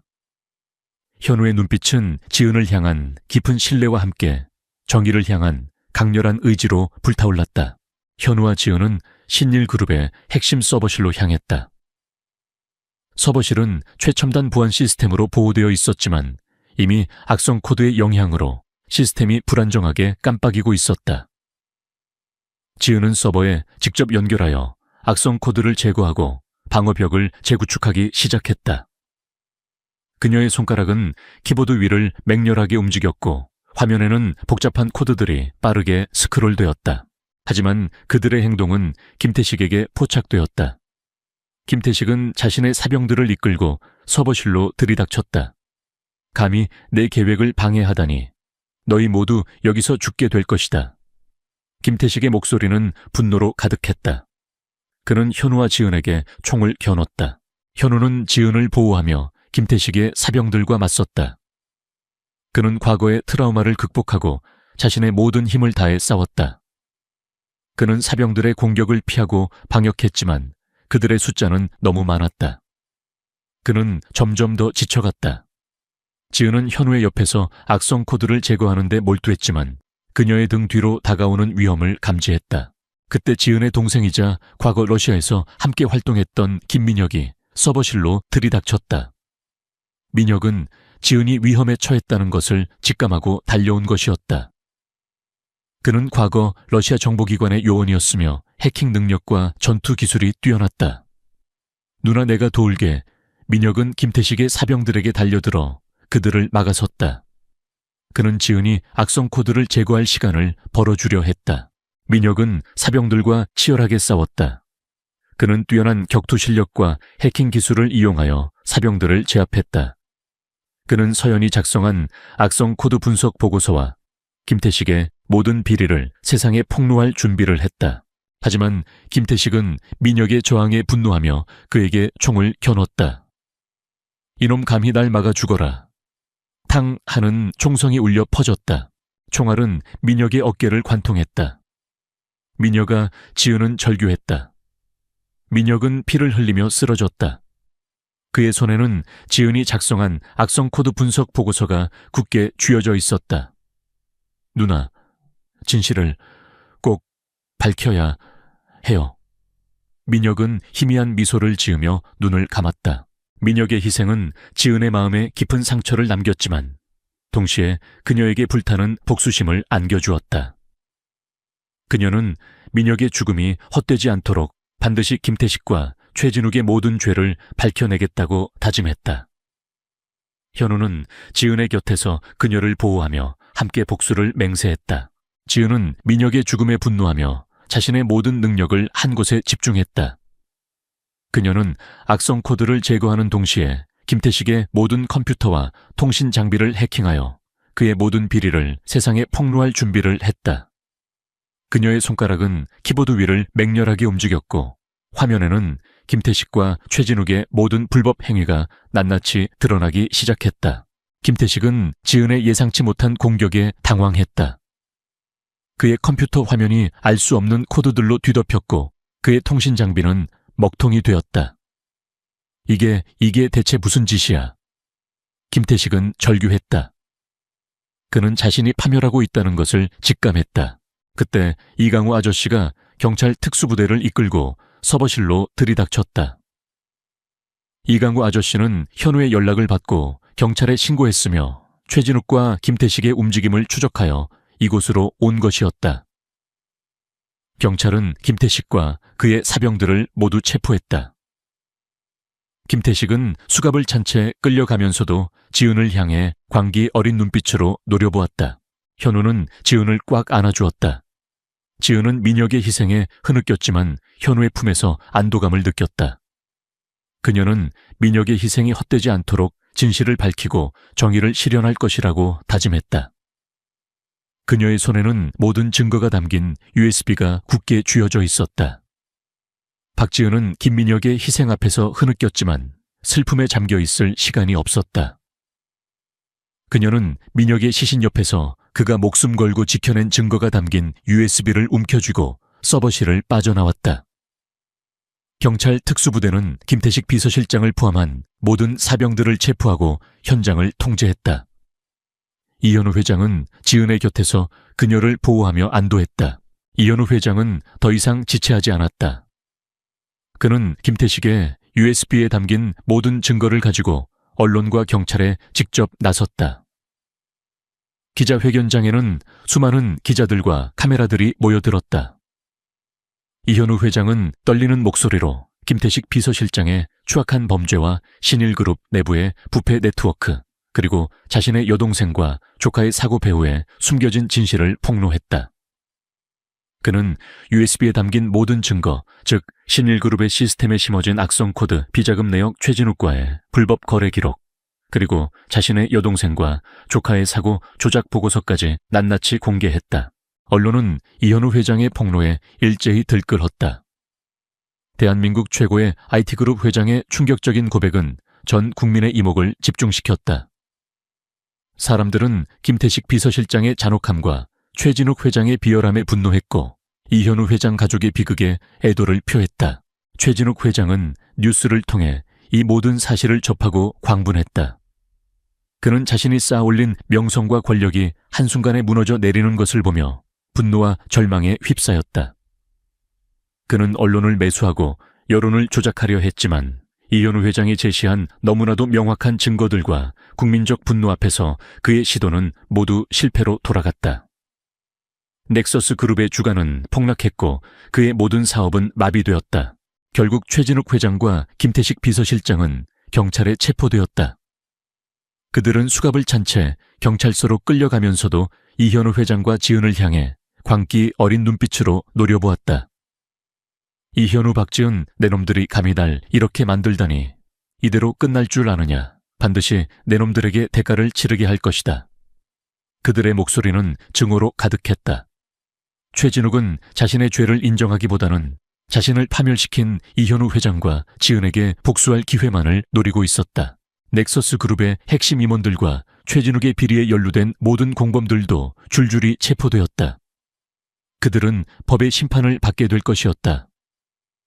그들의 추악한 비리는 낱낱이 공개되었고 사회는 이로 인해 큰 혼란을 겪었지만 동시에 오랜 병폐를 척결하는 계기가 되었다. 이현우 회장은 자신의 여동생과 조카의 억울함을 풀어주었지만 그의 마음속에는 여전히 슬픔과 고통이 남아있었다. 지은은 병원에서 회복 중이었다. 그녀는 김민혁의 죽음을 슬퍼했지만 그의 희생이 헛되지 않도록 자신이 시작한 일을 끝까지 책임져야 한다고 생각했다. 지은은 김민혁의 죽음이 신일그룹의 보안 시스템을 더욱 강화하고 사회의 어두운 면을 밝히는데 사용되어야 한다고 다짐했다. 지은의 능력과 용기가 언론에 알려지자 세상은 그녀를 코드의 여왕 버시이라고 불렀다. 사람들은 지은의 능력이 어떻게 신일그룹을 위험에서 구하고 최진욱의 비리를 밝혀냈는지에 대해 놀라움을 금치 못했다. 지은은 자신의 능력이 선한 목적으로 사용될 수 있다는 것을 깨달았다. 그녀는 이현우 회장과 함께 세상을 더 나은 곳으로 만들겠다고 다짐했다. 하지만 최진욱의 복수심은 사라지지 않았다. 그는 구치소에 수감된 상태에서도 이현우 회장과 지은을 향한 증오를 불태웠다. 그는 자신의 남은 추종자들을 이용해 이현우 회장과 지은에게 마지막 공격을 가할 준비를 하고 있었다. 이현우 회장은 최진욱 같은 악의 그림자가 쉽게 사라지지 않는다는 것을 알고 있었다. 그는 늘 경계를 늦추지 않고 다음 수를 준비했다. 지은은 이현우 회장의 곁에서 그의 든든한 조력자가 되었다. 그들의 싸움은 아직 끝나지 않았다. 이현우 회장과 박지은은 병원에서 의식을 되찾았지만 몸은 폭발의 충격으로 만신창이가 되어 있었다. 그들의 손에는 김태식 비서실장과 최진욱 회장의 모든 비리가 담긴 증거들이 굳게 쥐어져 있었다. 최진욱의 마지막 발악은 모든 것을 파괴하려 했지만 지은의 용기와 현우 회장의 헌신적인 보호 덕분에 증거들은 무사히 확보되었다. 최진욱 회장은 구치소에서 이 모든 뉴스를 접하고 광분했다. 그는 자신의 모든 것이 무너져 내리는 것을 보며 분노와 절망에 휩싸였다. 그는 언론을 매수하고 여론을 조작하려 했지만 지은이 제시한 너무나도 명확한 증거들과 국민적 분노 앞에서 그의 시도는 모두 실패로 돌아갔다. 그는 자신의 명예와 부를 잃게 될 것이라는 절망감에 휩싸였다. 그는 지은과 현우 회장에게 복수할 기회만을 노리고 있었다. 재판이 시작되자 최진욱 회장은 자신의 죄를 부인하며 발악했지만 지은이 제시한 명확한 증거들과 현우 회장의 증언 앞에서 그의 주장은 힘을 잃었다. 특히 신일그룹의 시스템에 심어진 악성 코드 비자금 내역, 그리고 현우 회장의 여동생과 조카의 사고 조작 보고서까지 낱낱이 공개되자 법정은 충격에 휩싸였다. 이현우 회장은 법정의 증인으로 출석하여 자신의 눈으로 목격한 모든 것을 증언했다. 그는 김태식 비서실장이 어떻게 최진욱 회장의 하수인으로 신일그룹의 비자금을 조성했는지, 그리고 자신이 어떻게 이 모든 진실을 쫓아왔는지 설명했다. 그의 증언은 최진욱 회장에게 치명적인 일격이었다. 최종 변론에서 최진욱 회장은 마지막 발악을 했다. 그는 자신의 죄를 인정하지 않고 오히려 지은과 현우 회장을 비난하며 자신에게 씌워진 누명이라고 주장했다. 그는 지은이 단순한 돈을 노린 사기꾼이라고 모욕하며 그녀의 진술을 왜곡하려 했다. 그는 자신의 권력과 돈이 모든 것을 해결해 줄 것이라고 믿었다. 하지만 지은은 최진욱 회장의 비열한 거짓말에 흔들리지 않았다. 그녀는 법정에서 최후 진술을 했다. 최진욱 회장님, 당신은 당신의 탐욕 때문에 수많은 사람들의 삶을 짓밟았습니다. 당신은 당신의 죄를 은폐하기 위해 거짓말을 일삼았습니다. 당신은 인간이 아닙니다. 당신은 모든 생명을 도구로 이용하는 악마입니다. 하지만 진실은 결코 숨겨지지 않습니다. 당신의 죄는 오늘 이 자리에서 심판받을 것입니다. 지은의 목소리는 작았지만 그 속에는 정의를 향한 강렬한 불꽃이 타오르고 있었다. 그녀의 눈빛은 최진욱 회장을 향한 흔들림 없는 분노로 가득했다. 최진욱 회장은 결국 모든 혐의에 대해 유죄를 선고받고 가장 무거운 형벌에 처해졌다.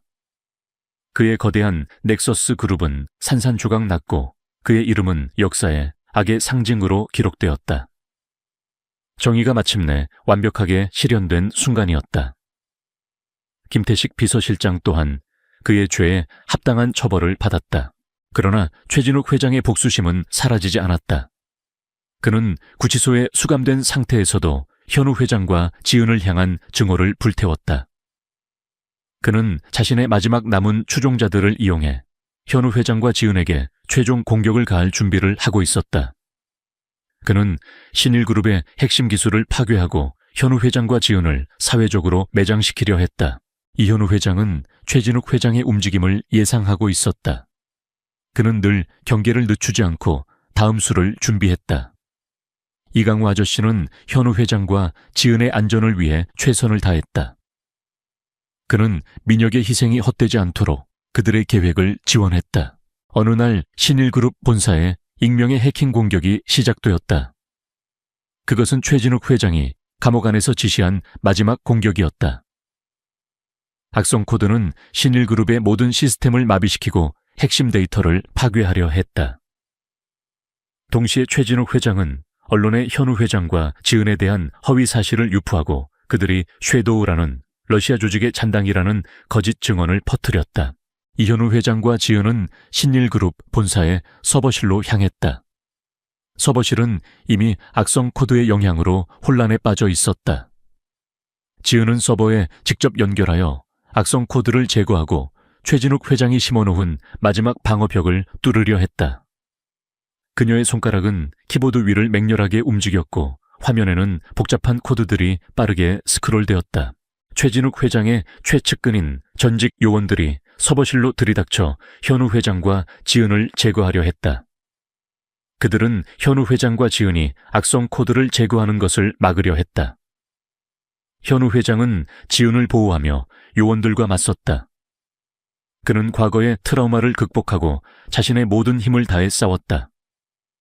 그는 요원들의 공격을 피하고 방역했지만 그들의 숫자는 너무 많았다. 그는 점점 더 지쳐갔다. 지은은 현우 회장의 옆에서 악성 코드를 제거하는 데 몰두했지만 그녀의 등 뒤로 다가오는 위험을 감지했다. 그때 이강우 아저씨가 경찰 특수부대를 이끌고 서버실로 들이닥쳤다. 이강우 아저씨는 현우 회장의 연락을 받고 경찰에 신고했으며 최진욱 회장의 마지막 공격을 예상하고 이곳으로 온 것이었다. 경찰은 요원들을 제압하고 현우 회장과 지은을 보호했다. 지은은 마지막 힘을 다해 최진욱 회장의 모든 시스템에 접근하여 그의 악성 코드를 완전히 무력화시켰다. 그녀는 최진욱 회장의 모든 거짓말과 음모를 세상에 폭로할 수 있는 결정적인 증거들을 확보했다. 그녀는 자신이 가진 모든 증거들을 하늘로 던졌다. USB와 서류들은 서버실 바닥에 흩뿌려졌다. 이현우 회장과 박지훈은 병원에서 의식을 되찾았지만 몸은 폭발의 충격으로 만신창이가 되어 있었다. 그들의 손에는 김태식 비서실장과 최진욱 회장의 모든 비리가 담긴 증거들이 굳게 쥐어져 있었다. 최진욱의 마지막 발악은 모든 것을 파괴하려 했지만 지은의 용기와 현우 회장의 헌신적인 보호 덕분에 증거들은 무사히 확보되었다. 민주는 병실에서 엄마와 이현우 회장의 소식을 궁금해하며 침대에 누워 있었다. 그의 작은 몸은 강인하게 수술을 견뎌냈지만 그의 마음속에는 엄마에 대한 걱정이 가득했다.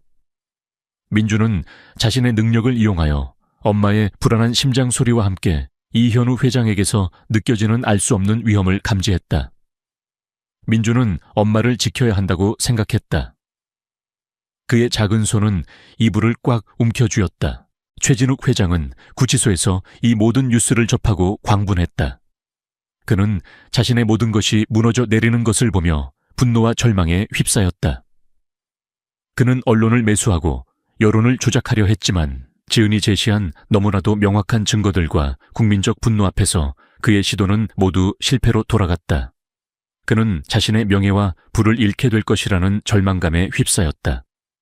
그는 지은과 현우 회장에게 복수할 기회만을 노리고 있었다. 재판이 시작되자 최진욱 회장은 자신의 죄를 부인하며 발악했지만 지은이 제시한 명확한 증거들과 현우 회장의 증언 앞에서 그의 주장은 힘을 잃었다. 특히 신일그룹의 시스템에 심어진 악성 코드 비자금 내역, 그리고 현우 회장의 여동생과 조카의 사고 조작 보고서까지 낱낱이 공개되자 법정은 충격에 휩싸였다. 이현우 회장은 법정의 증인으로 출석하여 자신의 눈으로 목격한 모든 것을 증언했다. 그는 김태식 비서실장이 어떻게 최진욱 회장의 하수인으로 신일그룹의 비자금을 조성했는지, 그리고 자신이 어떻게 이 모든 진실을 쫓아왔는지 설명했다. 그의 증언은 최진욱 회장에게 치명적인 일격이었다. 최종 변론에서 최진욱 회장은 마지막 발악을 했다. 그는 자신의 죄를 인정하지 않고 오히려 지은과 현우 회장을 비난하며 자신에게 씌워진 누명이라고 주장했다.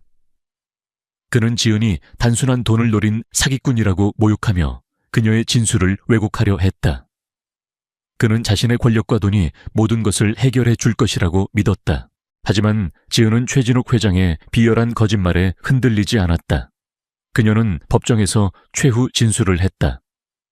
최진욱 회장님, 당신은 당신의 탐욕 때문에 수많은 사람들의 삶을 짓밟았습니다. 당신은 당신의 죄를 은폐하기 위해 거짓말을 일삼았습니다. 당신은 인간이 아닙니다. 당신은 모든 생명을 도구로 이용하는 악마입니다. 하지만 진실은 결코 숨겨지지 않습니다. 당신의 죄는 오늘 이 자리에서 심판받을 것입니다. 지은의 목소리는 작았지만 그 속에는 정의를 향한 강렬한 불꽃이 타오르고 있었다. 그녀의 눈빛은 최진욱 회장을 향한 흔들림 없는 분노로 가득했다. 최진욱 회장은 결국 모든 혐의에 대해 유죄를 선고받고 가장 무거운 형벌에 처해졌다. 그의 거대한 넥서스 그룹은 산산조각 났고 그의 이름은 역사의 악의 상징으로 기록되었다. 정의가 마침내 완벽하게 실현된 순간이었다. 김태식 비서실장 또한 그의 죄에 합당한 처벌을 받았다. 민주는 성공적으로 수술을 마치고 건강을 되찾았다. 그는 엄마와 이현우 회장 덕분에 새로운 삶을 살게 되었다. 민주는 엄마의 사랑과 희생을 평생 잊지 않았다. 그는 엄마처럼 따뜻하고 용감한 사람으로 성장하겠다고 다짐했다. 이현우 회장은 신일그룹의 CEO로서 회사를 투명하고 윤리적인 방향으로 이끌었다. 그는 최진욱과 같은 악인들이 발붙이지 못하도록 사회적 책임을 다하는 기업 문화를 만들었다. 이현우 회장은 지은의 든든한 조력자가 되었고 그녀의 모든 활동을 지원했다. 그는 지은의 빛나는 존재감에 압도되었지만 동시에 그녀에게서 알 수 없는 강렬한 사랑을 느꼈다. 그들의 관계는 처음에는 절박한 거래로 시작했지만 진실과 실현을 통해 진정한 사랑과 존경으로 발전했다. 그들은 민준을 중심으로 새로운 가정을 이루었다. 지은은 신일그룹의 사회공헌재단 이사로 임명되어 도움이 필요한 사람들을 돕고 사회적 약자들의 목소리를 대변하는 데 헌신했다. 그녀는 자신의 경험을 바탕으로 의료 비리와 불법 유통을 근절하는 데 힘썼다. 그녀의 이야기는 전 세계로 퍼져나갔고 그녀의 이름은 기적을 만든 영웅으로 기억되었다. 이 모든 것은 한 가난한 여인이 러시아어 통화를 하는 작은 실수에서 시작되었다. 그녀의 순수한 마음과 비범한 능력이 한 소년의 생명을 구하고 거대한 범죄를 세상에 드러내며 그들에게 진정한 행복과 사랑을 찾아주었다. 민주는 이제 건강하게 뛰어놀았고 그의 웃음소리는 지은과 이현우 회장의 삶을 환하게 밝혔다. 그들의 삶은 평화롭고 의미 있게 빛나고 있었다.